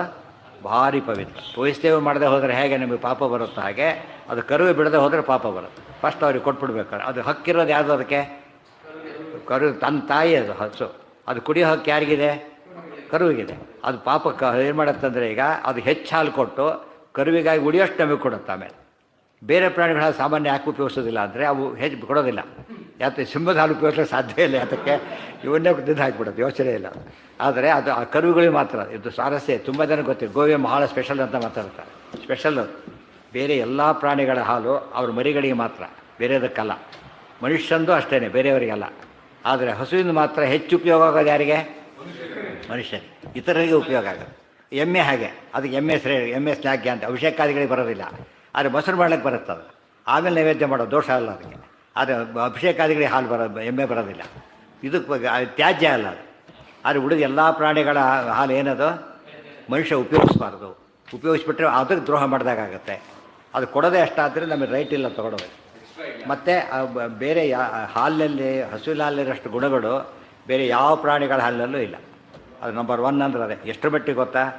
ಯಾವ ಆಹಾರ ಇಲ್ಲ, ಬರೀ ಹಸುವಿನ ಹಾಲು ಅಷ್ಟೇ ಒಳ್ಳೆಯದಿದ್ದರೆ ಅದು ಕುಡ್ಕೊಂಡು ಬದುಕಬೇಕು. ಎಲ್ಲ ವಿಟಮಿನ್ಸ್ ಅದರಲ್ಲಿದೆ. ನಿಮ್ಮ ದೇಹಕ್ಕೂ ಎಲ್ಲದೂ ಇರೋದು ಒಂದರಲ್ಲೇ. ಇನ್ನೆಲ್ಲದೂ ಕೂಡ ಕಂಪನ್ಸೇಟ್ ಮಾಡಬೇಕು ಏನಾರು ಒಂದು. ಅದಷ್ಟೇ ಕುಡ್ಕೊಂಡಿದ್ರು ಏನೂ ಆಗೋದಿಲ್ಲ, ಅಷ್ಟು ಶಕ್ತಿ ಇದೆ ಅದು. ಯಾಕೆ ಕೇಳಿದೆ ಅಂದರೆ ಇದು ದರ್ಶನ. ಯಾವಾಗಲೂ ಕೂಡ ದರ್ಶನ ಭಾಷೆಯಲ್ಲಿ ಉಚ್ಚಿಷ್ಟ ತೊಗೋಬೇಕು ಅಂತ ಹೇಳಿದ್ರೆ ಅರ್ಥ ಜೇನು ತೊಗೊಳ್ಬೋದು, ಇದು ತೊಗೊಳ್ಬಾರ್ದು. ಅದು ಸುಮ್ಮನೆ ತಗೊಂಡು ಏನು ತೊಗೊಂಡ್ಬಿಟ್ಟೆ ಅವನು ನೋಡಿ. ಫಸ್ಟ್ ಹೋಟ್ಲಿಗೆ ಬರ್ದಿದ್ದಾನೆ, ಹೋಟ್ಲಿಗೆ ಹೋಗ್ಬೋದು. ಉಚ್ಚಿಟ್ಟದಿಂದ ಅದೇ ಶ್ರೇಷ್ಠ. ಆದ್ದರಿಂದ ಮನೆ ಊಟಕ್ಕಿಂತ ಹೋಟ್ಲು ಊಟವೇ ಶ್ರೇಷ್ಠ. ಮಹಾಭಾರತ ಸ್ಪಷ್ಟ ಹೇಳಿಬಿಟ್ಟಿದೆ. ಹಾಗೆಲ್ಲ ಹರಿವಂಶದ ವಾಕ್ಯಗಳವೆಲ್ಲ ಹಾಗೆ ಹೇಳಬಾರ್ದು. ಅವಿರುದ್ಧಂ ಸಮಾಧೇಸ್ತು ದರ್ಶನ. ಮೃತಕರ್ಪಟಂ ಅಂದರೆ ರೇಷ್ಮೆ ವಸ್ತ್ರ. ರೇಷ್ಮೆ ಹುಳು ಕೊಂದ ಮೇಲೆ ಬರೋದು ಎಲ್ಲ. ಏನದು ಆ್ಯಕ್ಚುಲಿ ಶವ ವಸ್ತ್ರ ಏನೋ ಗೊತ್ತಾ? ಭಾರಿ ಮೈಲಿಗೆ ಅದು. ಶವಕ್ಕಾಗಿ ವಸ್ತ್ರ ತೊಗೊಳಕ್ಕೆ ಆ ಜನ ಬೇರೆ ಇರ್ತಾರೆ, ಬೇರೆಯವ್ರು ಮುಟ್ಟೋದಿಲ್ಲ ಅದನ್ನು. ಇಲ್ಲಿ ಅರ್ಥ ಏನು? ರೇಷ್ಮೆ ವಸ್ತ್ರ ಅಂತ. ಹೇಗೆ? ಮೃತ ಅಂದರೆ ಏನು? ಕರ್ಪಟ ಅಂದರೆ ವಸ್ತ್ರ, ಅದೇ ಶವದ ವಸ್ತ್ರ ಅಂತ. ಶವದ ವಸ್ತ್ರ. ಕರ್ಪಟ ಇರೋದೇ ಹಾಗೆ. ಹಾಂ, ಅಲ್ಲ, ಅದು ಬೇರೆ. ಕಾರ್ಪಾಸ ಅಂದರೆ ಹತ್ತಿಯಿಂದನೇ ಬರಬೇಕು ಅಂತ ಏನಿಲ್ಲ. ರೇಷ್ಮೆದಿದೆ, ಗುಲಂದಿದೆ, ಎಲ್ಲ ಇದೆ. ಆದ್ಯಂತೆಯೋರು ವಿರುದ್ಧಮ್ಯತ್ ದರ್ಶನಂ ತದುದಾಹೃತಂ. ಈಗ ಎರಡೂ ಮುಗೀತೀಗ. ಅದು ದರ್ಶನ ಭಾಷೆ ಹೇಗೆ ತಿಳ್ಕೋಬೇಕು ಅಂತ ಕೇಳಿದರೆ, ಮೊದಲಿಗೂ ಕೊನೆಗೂ ಆದಿ ಇದೆ, ಅಂತ ಇದೆ. ಅದಕ್ಕೆ ವಿರುದ್ಧವಾಗೋದಾದರೆ ದರ್ಶನ ಭಾಷೆ ಅಂತ ತಿಳ್ಕೊಂಬಿಡಿ. ಹೇಗೆ ಉದಾಹರಣೆಗೆ ನಾರಾಯಣಂ ಸ್ವರಗುರುಂ ಶುರುವಾಯಿತು, ಆದಿ ಅದು. ಕೊನೆಗೆ ಕೃಷ್ಣ ಸರ್ವೋತ್ವ ಅಂತ ಮುಕ್ತಾಯ ಮಾಡಿಬಿಟ್ಟು ಮಧ್ಯೆ ಶಿವ ಸರ್ವೋತ್ವ ಅಂತ ಹೇಳಿಬಿಟ್ಟು ಏನಾಯ್ತು ಈಗ ಅದು ಆದಿ ಮತ್ತು ಅಂತ್ಯಗಳಿಗೆ ವಿರುದ್ಧ ಆಯಿತು. ಅದಕ್ಕೇನಂತ ಕರಿಬೇಕು ಅದಕ್ಕೀಗ? ಅದು ದರ್ಶನ ಭಾಷಾ, ಅದು ಸಮಾಧಿ ಭಾಷೆ ಅಲ್ಲ, ಗ್ರಾಹ್ಯ ಅಲ್ಲ. ಸಿಂಪಲ್ ತೊಗೊಳ್ಳಿ. ಈಗ ಫಿಸಿಕ್ಸ್ ಮಧ್ಯೆ ಒಂದು ಓಲ್ಡ್ ಮ್ಯಾಥಮೆಟಿಕ್ಸ್ ಬಂದೋಯ್ತು, ಮ್ಯಾಥಮೆಟಿಕ್ಸ್ ಬಂದುಬಿಟ್ಟಿದೆ ಈಗ. ಆದರೆ ಮ್ಯಾಥಮೆಟಿಕ್ಸ್ ಬುಕ್ ಅಂತ ಕರೆಯೋದಿಲ್ಲ. ಯಾತಕ್ಕೆ? ಮೊದಲು ಕೊನೆಗಿರೋದೆಲ್ಲ ಫಿಸಿಕ್ಸೇ, ಮಧ್ಯೆ ಬಂತದು. ಮಧ್ಯೆ ಬಂದಿದ್ದರಿಂದ ಏನದು ಮೇನ್ ಬುಕ್ ಯಾವುದೀಗ? ಫಿಸಿಕ್ಸ್ ಅಷ್ಟೆ. ಸೊ ಮೇನ್ ಬುಕ್ ವಿಷ್ಣು ಸರ್ವೋತ್ತಮತ್ವನ ಹೊರತು ಬೇರೆ ಅಲ್ಲ. ಅದು ಯಾತಕ್ಕೆ ಬಂತು ಅಂದರೆ ಪ್ರಸಂಗ ಬಂತು ಅಷ್ಟೇ ಹೊರತು ತಾತ್ಪರ್ಯ ಇಲ್ಲ. ತಾತ್ಪರ್ಯ ಇಲ್ಲ ಅಂದ್ರೇನು? I don't mean by that ಅಂತೀವಲ್ಲ, ಹಾಗೆ ಅದು ನಾವು ಹೇಳಲಿಲ್ಲ. ಆದ್ಯಂತೆಯವರು ವಿರುದ್ಧಂ ತದ್ ದರ್ಶನಂ ತದುದಾಹೃತಂ, ಅದು ದರ್ಶನ ಭಾಷೆ ಅಂತ ಕರಿಬೇಕು. ಆದಿ ಅಂತ್ಯಗಳಿಗೆ ವಿರುದ್ಧವಾದ ವಿಚಾರ ಬಂದರೆ ಅದು ದರ್ಶನ ಭಾಷೆಯ ವಿಚಾರ ಅಂತ ತಿಳಿಬೇಕು. ದರ್ಶನಾಂತರ ಸಿದ್ಧಂಚ ಗುಹ್ಯ ಭಾಷಾ ಅನ್ಯಥಾ ಭವೆ. ಇವು ಎರಡೂ ಅಲ್ಲ ಅಂತ. ದರ್ಶನಾಂತರ ಸಿದ್ಧವಾದರೂ ದರ್ಶನ ಭಾಷೆ, ಗೊತ್ತಾಯ್ತಾ? ಆದ್ಯಂತ ವಿರುದ್ಧವಾದರೂ ದರ್ಶನ ಭಾಷೆ. ಗುಹ್ಯ ಭಾಷಾ ಅಂದ್ರೇನು? ಇವು ಎರಡೂ ಅಲ್ಲದೆ ಇರೋದೇನದು? ಅದು ಗುಹ್ಯ ಭಾಷೆ. ಯಾವುದು ಗುಹ್ಯ ಭಾಷೆ? ಉಚ್ಚಿಷ್ಟಂ, ಅದು ಗುಹ್ಯ ಭಾಷೆ. ಪೃಥಕರ್ಪಟಂ ಗುಹ್ಯ ಭಾಷೆ. ಯಾತಕ್ಕೆ? ಅದು ಸರಿಯಾದ ವಿಷಯ ಮೇಲಕ್ಕೆ ತಪ್ಪು ಅಂತ ಕಾಣಿಸುತ್ತೆ. ಮೇಲ್ನೋಟಕ್ಕೆ ತಪ್ಪು, ಒಳಗೆ ಸರಿ ಇದೆ. ಅದೇನದು? ಅದು ಗುಹ್ಯ, ರಹಸ್ಯ. ಮುಂಡಿಗೆ ಅಂತೇವಲ್ಲ ಹಾಗೆ. ಮುಂಡಿಗೆ ಎರಡು ಮುಳ್ಳು ಕಡೆಗೆ 3 ಕೆರೆಗೆ ಕಟ್ಟಿದರು. ಎರಡು ತುಂಬವು, ಒಂದು ತುಂಬಲೇ ಇಲ್ಲ. ನೋಡೋದಕ್ಕೆ ಅನಿಸುತ್ತೆ ಎರಡು ತುಂಬವು, ಒಂದು ತುಂಬಲೇ ಇಲ್ಲ. ಸಿಂಪಲಾಗಿ ಏನು ಹೇಳ್ಬೋದಾಗಿತ್ತು? 3 ತುಂಬಲಿಲ್ಲ ಅಂತ ಅರ್ಥ. ಅದು ಬಟ್ಟೆ 2 ಸೇರಿಸಿದ್ರು. 2 ತುಂಬ, ಒಂದು ತುಂಬಲೇ ಇಲ್ಲ. ಅದು ನೋಡೋದಕ್ಕೆ ಪುನರುಕ್ತಿ ಕಂಡ ಕಾಣುತ್ತೆ, ಒಳಗೆ ಬೇರೆ ಅರ್ಥ ಇದೆ. ತುಂಬಲಿಲ್ಲ ಅಂತ ಯಾಕೆ ಹೇಳಿದರು? ತುಂಬವು ಅಂತ ಯಾತಕ್ಕೆ ಹೇಳಿದ್ರು? ಬೇರೆ ಅರ್ಥ ಇದೆ. ಇದಕ್ಕೆಲ್ಲ ಏನಂತ ಕರೀತಾರೆ? ವಿಷಯ. ಇನ್ನೊಂದು ವಿಜಯದಾಸರ ಹಾಡಿದೆ, ಭೇದ ಪೇಳುವನೇ ತಮೋ ಯೋಗ್ಯ. ಅರ್ಥ ಏನಾಗುತ್ತೆ ಅದಕ್ಕೆ? ಭೇದ ಪೇಳುವನೇ ತಮೋ ಯೋಗ್ಯ. ಅದು ಯಾರು ಭೇದ ಹೇಳ್ತಾರೋ ಜೀವೇಶ್ವರರಿಗೆ, ಅವ್ರು ಯಾರು ಅವರು? ಅಂದರೆ ನಾವೇನು ಏನಾಯ್ತು ಈಗ? ತಮೋಯೋಗ್ಯರಾಗಿ ಬಿಡ್ತಾರೆ. ಅಲ್ಲಿ ಆ್ಯಕ್ಚುಲಿ ಹೇಗೆ ಓದಬೇಕು ಗೊತ್ತಾ ಅದನ್ನು? ಭೇದ ಪೇಳುವನೇ ತಮೋ ಯೋಗ್ಯ ಏನಾಯ್ತಾಗ?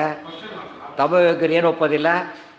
ಭೇದ ಒಪ್ಪೋದಿಲ್ಲ ಆದ್ದರಿಂದ ಅವನು ಒಪ್ಪದೇ ಇದ್ದರೆ ತಮೋಯೋಗ್ಯರು ಅಂತ ಆಗ್ತೇವೆ. ಕ್ವಶನ್ ಮಾರ್ಕ್ ಯಾಕೆ ಓದಬೇಕಾದ್ರೆ? ಅವಾಗ ಕಾಕಸ್ವರ ಅಂತ ಕ್ವಶನ್ ಉತ್ತರ ಬಂದ್ಬಿಡು. ಅದು ಇನ್ನೊಂದು ಅರ್ಥ ಏನು ಅರ್ಥ ತಗೊಂಡ್ರೆ ಭೇದ ಪೇಳುವನೆ, ಪರಮಾತ್ಮ ರೂಪಗಳಿಗೆ ಭೇದ ಹೇಳುವುದು ತಮಯೋಗ್ಯ. ಅರ್ಥ ಆಯ್ತಾ? ರೂಪಗಳು ಹೇಳೋದು ಅವಯವ ಗುಣಗಳನ್ನ ಭೇದ ಹೇಳೋದು ತಮಯೋಗ್ಯ. ಇನ್ನೊಂದು ಅರ್ಥ ಇದೆ. ಯಾವಾಗ ಅದೆಲ್ಲ ಏನದು ಗುಹ್ಯ ಭಾಷೆಯಲ್ಲಿ ಹೇಳಿದ್ದಾರೆ. ಸುಮ್ಮನೆ ಹಾಗೆ ಇಟ್ಕೊಂಡ್ಬಿಟ್ರೆ ಏನಾಯ್ತು ಅಲ್ಲಿಗೆ? ಇದನ್ನು ವಿಶ್ವಮಿಥ್ಯ ಹಾಗೆ ಹೇಳಬಾರ್ದು. ಯಾತಕ್ಕೆ? ಮುಂದೆ ಡೈರೆಕ್ಟಾಗಿ ಹೇಳ್ತಾರೆ ಇದು ಬೇರೆ ನಮ್ಮದಲ್ಲ ಅಂತ ಹೇಳಿಬಿಟ್ಟು. ಬಟ್ ಇಲ್ಲಿ ಹಾಗೆ ಹೇಳಿ ಇಡೀ ಪದ್ಯ ಹೇಗಿದೆ? ಬರೀ ಅದೇ ರೀತಿ ಸುಮ್ಮನೆ ಓದ್ಬಿಟ್ಟು ಇದು ವಿದ್ಯಾಸ ಬರೋಕ್ಕೆ ಸಾಧ್ಯವೇ ಇಲ್ಲ ಅನಿಸ್ಬಿಡುತ್ತೆ. ಆ್ಯಕ್ಚುಲಿ ಅವರೇ ಬರೆದಿರೋದು. ಯಾವ ಉದ್ದೇಶ ಏನು? ಒಂದು ಬೇರೆ ರೀತಿಯಲ್ಲಿ ಅರ್ಥ ಹೇಳೋದು. ಕನಕದಾಸರ ಬುಡ್ಡಿಗಳು ಹಾಗೇನೆ. ಕೆಲವರು ಏನಾಗುತ್ತೆ ಅದರಲ್ಲಿ ಅರ್ಥ ಕೂಡ ಹಿಂದೆ ಮುಂದೆ ಏನೇನೋ ಗೊತ್ತಾಗೋದಿಲ್ಲ. ಅವಕ್ಕೆಲ್ಲ ಏನು ಸುಳ್ಳು ನಮ್ಮಲ್ಲಿಲ್ಲ ಇವಾಗ ಶುರು ಬರ್ತದೆ. ಬರೀ ಸುಳ್ಳೇ ಹೇಳೋದು. ಅಲ್ಲಿ ಇರೋದೆಲ್ಲ ಏನು? ಎಲ್ಲ ಸುಳ್ಳುಗಳೇ. ಅದು ಸುಳ್ಳಲ್ಲ, ಒಳಗೆ ಬೇರೆ ಅರ್ಥ ಇದೆ ಅಂತ. ಒಳಗೆ ಬೇರೆ ಅರ್ಥ ಇದೆ. ಅಪಾತತಾರ್ಥಕ್ಕೂ ನಿಜವಾದ ಅರ್ಥಕ್ಕೂ ಏನಿದೆ? Totally opposite. ಅದು ಡಿಫರೆಂಟ್ ಅಲ್ಲ, ಆಪೋಸಿಟ್ ಅದು. ಅದನ್ನು ಗುಹ್ಯ ಭಾಷೆ ಅಂತ ಕರೀತಾರೆ. ಯಾವುದು? ಕೂಟ ಶಬ್ದಕ್ಕೆ ಅನೇಕ ಅರ್ಥ ಇದೆ. ಗುಂಪು ಅಂತಿದೆ, ಕೂಟವಾಕ್ಯ ಅಂತ ಒಳಗಿನ ಅರ್ಥ ಇದೆ. ಇವೆಲ್ಲ ಕೂಟವಾಕ್ಯಗಳು. ಮಹಾಭಾರತದಲ್ಲಿ 8800 ಏನಿವೆ? ಕೂಟ ಶ್ಲೋಕಗಳಿವೆ ಅಂತ ಹೇಳ್ತಾರೆ. ಅಂದರೆ ಅರ್ಥ ಏನಂದರೆ ಹೊರಗೆ ಕೇಳೋ ಕಾಣೋ ಅರ್ಥ, ಒಳಗಿರೋ ಅರ್ಥ ಎರಡು ಏನಾಗಿವೆ? ಪೂರ್ತಿ ಬೇರೆಯಾಗಿವೆ ಅಂತಿದೆ. ಇದು ಒಂದು ಭಾಗ. ದರ್ಶನಾಂತರ 3 ಭಾಷೆ ಆಯ್ತು ಈಗ. ಸಮಾಧಿ, ದರ್ಶನ, ಗುಹ್ಯ. ಇಷ್ಟು ಹೇಳಿಬಿಟ್ಟು ತಸ್ಮಾತ್ ವಿಷ್ಣೋರ್ಹಿ ಮಹಿಮಾ ಭಾರತೋಕ್ತೋ ಯಥಾರ್ಥತಃ. ಇಷ್ಟೆಲ್ಲ ಪರಿಜ್ಞಾನ ಇದ್ದು ಮಹಾಭಾರತ ಓದಿದರೆ ಅಲ್ಲಿರೋದೇನು? ಬರೀ ವಿಷ್ಣು ಸರ್ವೋತ್ವ, ಬೇರೆ ಇಲ್ಲವೇ ಇಲ್ಲ. ಇದು ಇಲ್ಲದೆ ಓದಿದ್ರೆ ಏನಾಗುತ್ತೆ? ಯುದ್ಧ ಏನಿದು? ವಿಷ್ಣು ಸರ್ವೋತ್ವ ಹೇಳೋದು ಬರೀ ಯುದ್ಧ ವರ್ಣನೆ ಮಾಡ್ತಿದ್ದಾರಲ್ಲ. ಕೆಲವು ಮಹಾಭಾರತ ಅನುವಾದಗಳು ಬರೆದಿದ್ದಾರೆ ಈ ಮಾತನ್ನು. ಯುದ್ಧ ಪರ್ವಗಳನ್ನು ಜಾಸ್ತಿ ಬರಲಿಕ್ಕೆ ಹೊರಟಿಲ್ಲ, ಬರೀ ಯುದ್ಧದ ವಿಚಾರ ಇದೆ. ಅದರಲ್ಲಿ ಪ್ರಮೇಯಗಳೇನೂ ಇಲ್ಲ, ಹೀಗೆ ಬರೆದುಬಿಟ್ಟಿದ್ದಾರೆ. ಪ್ರಮೇಯಗಳೇನೂ ಇಲ್ಲ. ಅದರಿಂದಾಗಿ ಮೋರಲ್ಲೇ ಸ್ಕ್ರಿಪ್ಟ್ ಇಟ್ಟಂತೆ, ಸ್ಕ್ರಿಪ್ಟೇ ಮಾಡಿಬಿಟ್ಟಿದ್ದೇನೆ, ಅದು ಯಾಕೆ ಬರೆದ್ರೋ ಗೊತ್ತಿಲ್ಲ ಅಂತ ಹೇಳ್ಬಿಟ್ಟು ಆಚಾರ್ಯ ಯುದ್ಧ ಪರ್ವ ಡೀಟೇಲ್ ಎಲ್ಲ ಬರೀತಾರೆ ತಾತ್ಪರ್ಯದಲ್ಲಿ. ಗೊತ್ತಾಯ್ತು? ದ್ರೋಣ ಪರ್ವ ಭಾರಿ ದೊಡ್ಡದು ತಾತ್ಪರ್ಯದಲ್ಲಿ.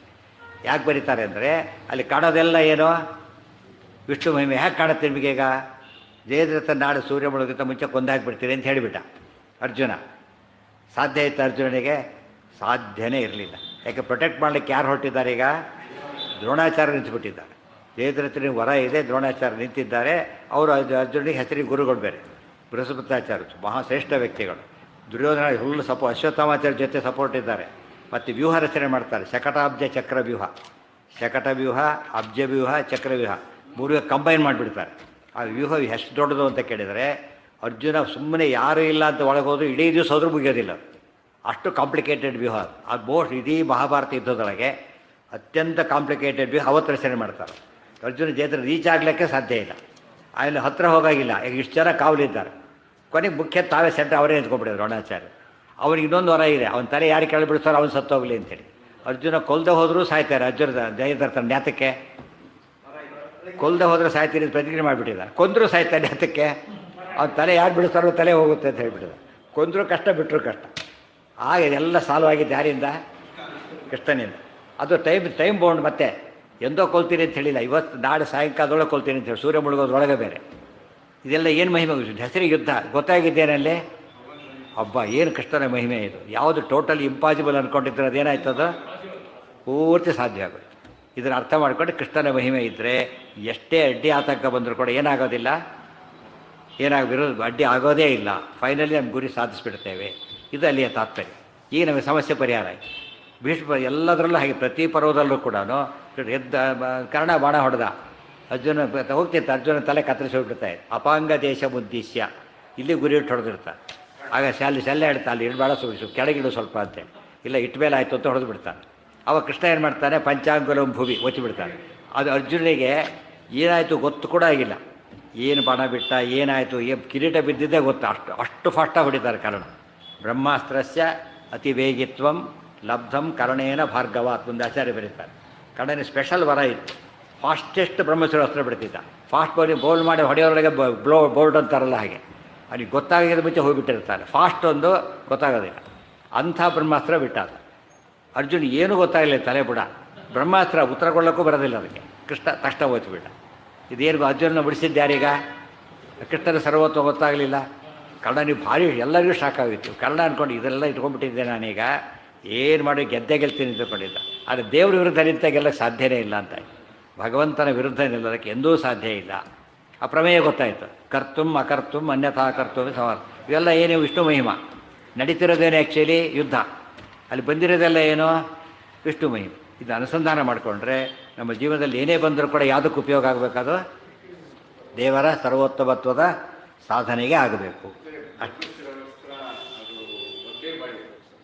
ಯಾವುದು ಅಲ್ಲ, ಕೆಲವು ಅಸ್ತ್ರಗಳು ಹೇಗೆ ಅಂದರೆ ಹಾಗಲ್ಲ. ಬ್ರಹ್ಮಾಸ್ತ್ರ ಏನು ತಿಳ್ಕೊಬೋಣ. ಬ್ರಹ್ಮಾಸ್ತ್ರದ ಬಗ್ಗೆ ಕೆಲವು ನಿಯಮಗಳಿವೆ. ಬ್ರಹ್ಮಸ್ತ್ರದ ಎಲ್ಲ ನಿಯಮಗಳು ಉಂಟು. ಬ್ರಹ್ಮಸ್ತ್ರ ಬಿಡಬೇಕಾದ್ರೆ ಯಾರಿಗೆ ಮೇಲೆ ಬಿಡ್ತಾರೋ ಅವರಿಗೂ ಗೊತ್ತಿರಬೇಕದು. ಗೊತ್ತಿಲ್ಲದವನು ಬಿಡಬಾರ್ದು. ಅಕಸ್ಮಾತ್ ಬಿಟ್ಟರೆ ಏನು ಮಾಡೋದು ಗೊತ್ತಾ, ಅದು ಅವ್ರಿಗೊಂದು ಇವನ್ನೂ ಕೊಲ್ಲೋದು ಬಿಡೋದಿಲ್ಲ, ಬಿಟ್ಟವ್ರನ್ನೂ ಹೊಡೆದಾಕ್ಬಿಡೋದು. ಅರ್ಥ ಆಯ್ತಾ? ಈ ರಿಪೇರಿ ಗೊತ್ತಿರೋ ಕೈ ಇಟ್ಟರೆ ಶಾಕ್ ಕೊಟ್ಟು ಸಾಯ್ತಾನಲ್ಲ ಹಾಗೆ. ಅವನಿಗೆ ಗೊತ್ತಿರಬೇಕು, ಯಾರ ಮೇಲೆ ಬಿಡ್ತಾ ಅವನಿಗೆ ಗೊತ್ತಿರಬೇಕು. ಇದು ಮೊದಲನೇದು. ಇದು ಔಟ್ ಆಫ್ ಸಿಲೆಬಸ್ ಕೇಳಬಾರಂತಲ್ಲ ಹಾಗೆ. ಔಟ್ ಆಫ್ ಸಿಲೆಬಸ್ ಕೇಳಿದರೆ ಮೇಷ್ಟ್ರ ತಪ್ಪು, ಹುಡುಗನ ತಪ್ಪಲ್ಲ. ಗೊತ್ತಿಲ್ಲದವ್ರ ಮೇಲೆ ಬಿಡ್ಕೊಡೋದು. ಆಮೇಲೆ ಕೆಲವು ಬ್ರಹ್ಮಾಸ್ತ್ರ ಇಂದ್ರಜಿತ್ ಬಿಟ್ಟ, ಅವ್ನ ಪರ್ಪಸ್ ಸರ್ವ್ ಆಗಲಿಲ್ಲ, ಅದು ಮತ್ತೆ ಸಿಗೋದಿಲ್ಲ, ವಾಪಸ್ ಹೋಗಿಬಿಡುತ್ತೆ ಆ ಕಡೆ. ಅವನಿಗೆ ಸಕ್ಸಸ್ಫುಲ್ ಆದರೆ ಮತ್ತೆ ಬರುತ್ತೆ. ಸಕ್ಸಸ್ಫುಲ್ ಆದರೆ ಮತ್ತೆ ಉಪಯೋಗಿಸ್ಬೋದು. ಒಂದು ಸಲ ಫೇಲ್ ಆಗಿಬಿಟ್ರೆ ಒನ್ಸ್ ಫಾರ್ ಆಲ್ ಗಾನ್. ಕೆಲವು ವಸ್ತುಗಳಿಗೆ ನಿಯಮಗಳಿರುತ್ತೆ, ಕೆಲವಕ್ಕೆ ಇರೋದಿಲ್ಲ. ಇವೆಲ್ಲ ನಿಯಮಗಳಿರೋದ್ರಿಂದ ಆ ರೀತಿ ಅದು ಪ್ರತಿಯೊಂದು ಅಸ್ತ್ರಗಳು ಚೇಂಜ್ ಆಗ್ತಾ ಹೋಗುತ್ತೆ. ಎಲ್ಲದಕ್ಕೆ ಒಂದೇ ಅಲ್ಲ. ಈ CL ನಿಯಮ ಬೇರೆ, EL ನಿಯಮಗಳು ಬೇರೆ, ಅರುಣ್ ಲೀವರ್ ನಿಯಮಗಳು ಬೇರೆ ಇರುತ್ತಲ್ಲ ಹಾಗೆ. ಎಲ್ಲ ಒಂದೇ ಲೀವ್ ಅಲ್ಲ. CL ಏನಾಗಿಬಿಡುತ್ತೆ, ಉಪಯೋಗಿಸ್ತಾ ಹೋದರೆ ಲ್ಯಾಪ್ಸ್ ಆಗುತ್ತೆ. ಅರುಣ್ ಲೀವ್ ಏನಾಗುತ್ತೆ, ಒಂದು ಸ್ಟೇಜ್ ಹೊಡ್ಕೊಂಡು ಉಳಿದು ಲ್ಯಾಪ್ಸ್ ಆಗುತ್ತೆ. ಈ ಅರುಣ್ ಮತ್ತು ಇದಾದರೆ ಎನ್ಕ್ಯಾಶಬಲ್ ಲೀವ್ ಆದರೆ ಅದು ಬೇರೆ, ಅದು 50% ಕಡಿಮೆ ಮಾಡ್ಬೋದು. ಹೆಚ್ಚಾದರೆ ಅದು ಹೋಗಿಬಿಡುತ್ತೆ. ಎಲ್ಲದಕ್ಕೆ ಒಂದೇ ಲೀವ್ಗಳಲ್ಲ. ಕೆಲವು ನೆಕ್ಸ್ಟ್ ಇಯರ್ ಕಂಟಿನ್ಯೂ ಆಗುತ್ತೆ. ಕೆಲವು ಅರುಣ್ ಲೀವ್ಗಳ ಮುಂದಿನ ವರ್ಷ ಎಲ್ಲ ಉಪಯೋಗಿಸ್ಬೋದು. ಕೊನೆಗೆ ಇದು ಉಪಯೋಗಿಸಿ ಅವತ್ತು ಹೋಗಲೇಬೇಕು. ಅದಕ್ಕೆ ಡಿಸೆಂಬರ್ ಲಾಸ್ಟ್ ಎಲ್ಲರೂ ಅದೇ ಗಲಾಟೆ, ಎಕ್ಸಾಸ್ಟ್ ಮಾಡಿದ್ರೆ ಕಾಯ್ತಾ ಕೂತಿರ್ತಾರೆ. ಯಾಕೆಂದರೆ ಆಮೇಲೆ ಉಪಯೋಗ ಬರಲ್ವಲ್ಲ. ಈ ದೃಷ್ಟಿಯಿಂದ ಅಸ್ತ್ರಗಳಲ್ಲಿ ನಿಯಮಗಳು ಬೇರೆ ಬೇರೆ ಇದೆ. ಅದಕ್ಕೆಲ್ಲ ಯಾರಿಗೆ ಗೊತ್ತಿರುತ್ತೆ ಅದೆಲ್ಲ ಅಸ್ತ್ರ ಹೇಳ್ಕೊಡ್ತಾರೆ. ಈ ರೀತಿ ಉಪಯೋಗಿಸ್ಬೇಕು, ಹೀಗೆ ಮಾಡಬೇಕು, ಎಲ್ಲ ಹೇಳಿರ್ತಾರೆ. ಆಗ ಸಮಸ್ಯೆ ಬರೋದಿಲ್ಲ. ಏನಂತ ಅನೌನ್ಸ್ ಮಾಡಬೇಕಾಗಿಲ್ಲ, ತಿಳ್ಕೊಬೇಕು. ಇವರು ರೋಗ ಅನೌನ್ಸ್ ಮಾಡ್ಕೊಂಬರುತ್ತೆ ನಮ್ಮ ಹತ್ರ, ಡಾಕ್ಟ್ರು ಗುರುತಿಸ್ತಾರೆ. ಇವತ್ತು ನೋಡಿ ಕೊರೋನಾ ಇದೆ, ಏನು ಸಿಕ್ಕಿಲ್ಲ ನಮಗೆ. ಅದಕ್ಕೀಗ ಪ್ರತ್ಯಸ್ತ್ರ ಇಲ್ಲ, ಗೊತ್ತಾಯ್ತಾ? ಇದೇನಿದು ಇಮ್ಯುನಿಟಿ ಬರೋದು ಬೇರೆ, ಪ್ರತ್ಯಸ್ತ್ರ ಬೇರೆ. ಪ್ರತ್ಯಸ್ತ್ರ ಅಂದ್ರೇನು? ರೋಗ ಬಂದಾಗಿದೆ, ವಾಸಿ ಮಾಡಿದರೆ ಏನು ಪ್ರತ್ಯಸ್ತ್ರ. ಅದು ಔಷಧಿ. ಔಷಧಿ ಅಂದರೆ ಏನು ಗೊತ್ತಾ? ರೋಗ ವಾಸಿ ಮಾಡಬೇಕು. ಇದು ಇಮ್ಯುನಿಟಿ. ವ್ಯಾಕ್ಸಿನ್ ಏನಿದು? ಇಮ್ಯುನಿಟಿ ಕ್ರಿಯೇಟ್ ಮಾಡೋದು. ಅದು ಸಾಮಾನ್ಯವಾಗಿ ಸಕ್ಸಸ್ಫುಲ್ ಆಗ್ಬೋದು, ಒಮ್ಮೊಮ್ಮೆ ಫೇಲ್ ಕೂಡ ಆಗ್ಬೋದು. ಅದು ಇಮ್ಯುನಿಟಿ ಬೇರೆ, ಅದು ಬೇರೆ. ಈ ಕೆಲವು ಅಸ್ತ್ರ ತಿಳ್ಕೊಬಿಟ್ಟು ಇನ್ನೊಂದು ಏನು ಮಾಡಲ್ಲ ಅವರನ್ನು. ಕೆಲವು ಅಸ್ತ್ರ ತಿಳ್ಕೊಂಡ್ಬಿಡ್ತಾರೆ, ಇನ್ನೊಬ್ರು ಯಾವ ಅಸ್ತ್ರ ಬಿಟ್ಟರೆ ಅಫೆಕ್ಟ್ ಆಗಲ್ಲ, ಯಾಕೆ ಇಮ್ಯುನಿಟಿ ಬಂದಾಗ ಬಂದುಬಿಟ್ಟಿರುತ್ತೆ. ಇವೆಲ್ಲ ನಿಯಮಗಳು ಬೇರೆ. ಕೆಲವು ಔಷಧಿ ಸಿಕ್ಕಿಬಿಟ್ರೆ ಯೋಚನೆ ಇಲ್ಲ ಅಂತೇಳಿ ಕೆಲವು ಡಾಕ್ಟರ್ಸ್ ಏನು ಮಾಡ್ತಾರೆ ಗೊತ್ತಾ, ಯಾವುದೋ ಅನ್ನೋನ್ ರೋಗ ಇದೆ, ನೋನ್ ರೋಗ ಕನ್ವರ್ಟ್ ಮಾಡ್ಬೇಕನ್ನ, ಅದಕ್ಕೆ ಔಷಧಿ ತೆಗೆದ್ರೆ ವಾಸಿ ಆಗಿಬಿಡುತ್ತೆ. ಅದೇ ರೋಗಕ್ಕೆ ಔಷಧಿ ಸಿಗ್ಲಿಕ್ಕೆ ಸಾಧ್ಯ ಇಲ್ಲ. ಅದೆಲ್ಲ ಬುದ್ಧಿವಂತಿಕೆ ಬೇಕು, ಎಲ್ಲರಿಗೂ ಮಾಡೋಕ್ಕೆ ಬರೋದಿಲ್ಲ, ಬುದ್ಧಿವಂತಿಕೆ ಬೇಕು. ಎಲ್ಲವೂ ಅಲ್ಲ, ಕೆಲವು ಅಸ್ತ್ರಗಳು ಬ್ರಹ್ಮಚರ್ಯ ಅಸ್ತ್ರ ಇತ್ಯಾದಿಗಳು ಹಾಗೆ, ಉಳಿದಲ್ಲ ಅಲ್ಲ. ನಾರಾಯಣ ಅಸ್ತ್ರ ಬೇರೆ, ಪ್ರತ್ಯಸ್ತ್ರನೇ ಇಲ್ಲ. ಅದಕ್ಕೆ ಏನು ಮಾಡಬೇಕು? ಅದಕ್ಕೆ ಕೈ ಮುಗಿಯೋದೇ ಬಾಕಿ, ಸರೆಂಡರ್ ಆಗಿಬಿಟ್ರೆ ಮುಗಿತಾರೆ. ಅದು ಒಂದೊಂದಕ್ಕೊಂದು ಪರಿಹಾರ. ಭಾರ್ಗವಾಸ್ತ್ರ ಅಂತಿತ್ತು, ಮುಂದೆ ಬರುತ್ತೆ ಅದು, ಅದಕ್ಕೂ ಪ್ರತ್ಯಸ್ತ್ರ ಇಲ್ಲ. ಬಟ್ ಏನು ಗೊತ್ತಾ ಟ್ರಿಕ್, ಅದ್ರು ಯಾರು ಓಡ್ತಾರೋ ಬಿಟ್ಬಿಡ್ತಾರೆ, ವಾಪಸ್ ಹೋಗ್ತಿದ್ರೆ ಹೊಡೆಯೋದಿಲ್ಲ ಅದನ್ನು. ಹೀಗೆ ಓಡೋದು ಹಾಗೆ ಓಡಿಬಿಟ್ರೆ ಏನು ಮಾಡುತ್ತದ, ಬಿಟ್ಬಿಡೋದು. ಕೆಲವು ನಿಯಮಗಳು ಎಲ್ಲರಿಗೂ ಗೊತ್ತಿರೋದಿಲ್ಲ ಅದು. ಎಲ್ಲ ಅದಿದ್ದು ಕೃಷ್ಣ ಇದೆಲ್ಲ ಸಾಲ್ವ್ ಆಯಿತು, ಇಲ್ಲದ್ರೆ ಆಗ್ತಾನೇ ಇರಲಿ. ಅದಕ್ಕೆ ಹರಿಸರ್ವೋತ್ತಮತ್ವ ಎಲ್ಲಿ ಬಂತೋ ಯುದ್ಧ ಪರ್ವದಲ್ಲೂ ಬಂದಿದೆ. ಇದೆಲ್ಲ ತಿಳ್ಕೊಳ್ಳೋಕೆ ಏನು ಬೇಕು? ಇಷ್ಟೆಲ್ಲ ಗೈಡೆನ್ಸ್ ಆಚಾರ ಕೊಟ್ಟಿದ್ದಕ್ಕೆ ಗೊತ್ತಾಗಿಲ್ಲ, ಏನು ಗೊತ್ತಾಗ್ತಿರಲಿಲ್ಲ. ಸುಮ್ಮನೆ ಓದೋರಿಗೆ ಅದೆಲ್ಲ ಸ್ಕಿಪ್ ಆಗಿ ಹೋಗ್ಬಿಡ್ತಾಯಿತ್ತು. ಯಾವುದು ಅಲ್ಲ, ಗುಹ್ಯವಾಗಲ್ಲ ಎದೆ ಎಚ್ಚರಿಕೆ ಹೇಳಿಬಿಟ್ಟು ಅದು ಸಮಾಧಿ. ಆಚಾರ್ಯ ಬರೆಯೋದೆಲ್ಲ ಎಂಥ ಭಾಷೆ ಅದು? ಸರ್ವಮೂಲ ಗ್ರಂಥಗಳು ಯಾವ ಭಾಷೆಯಲ್ಲಿವೆ?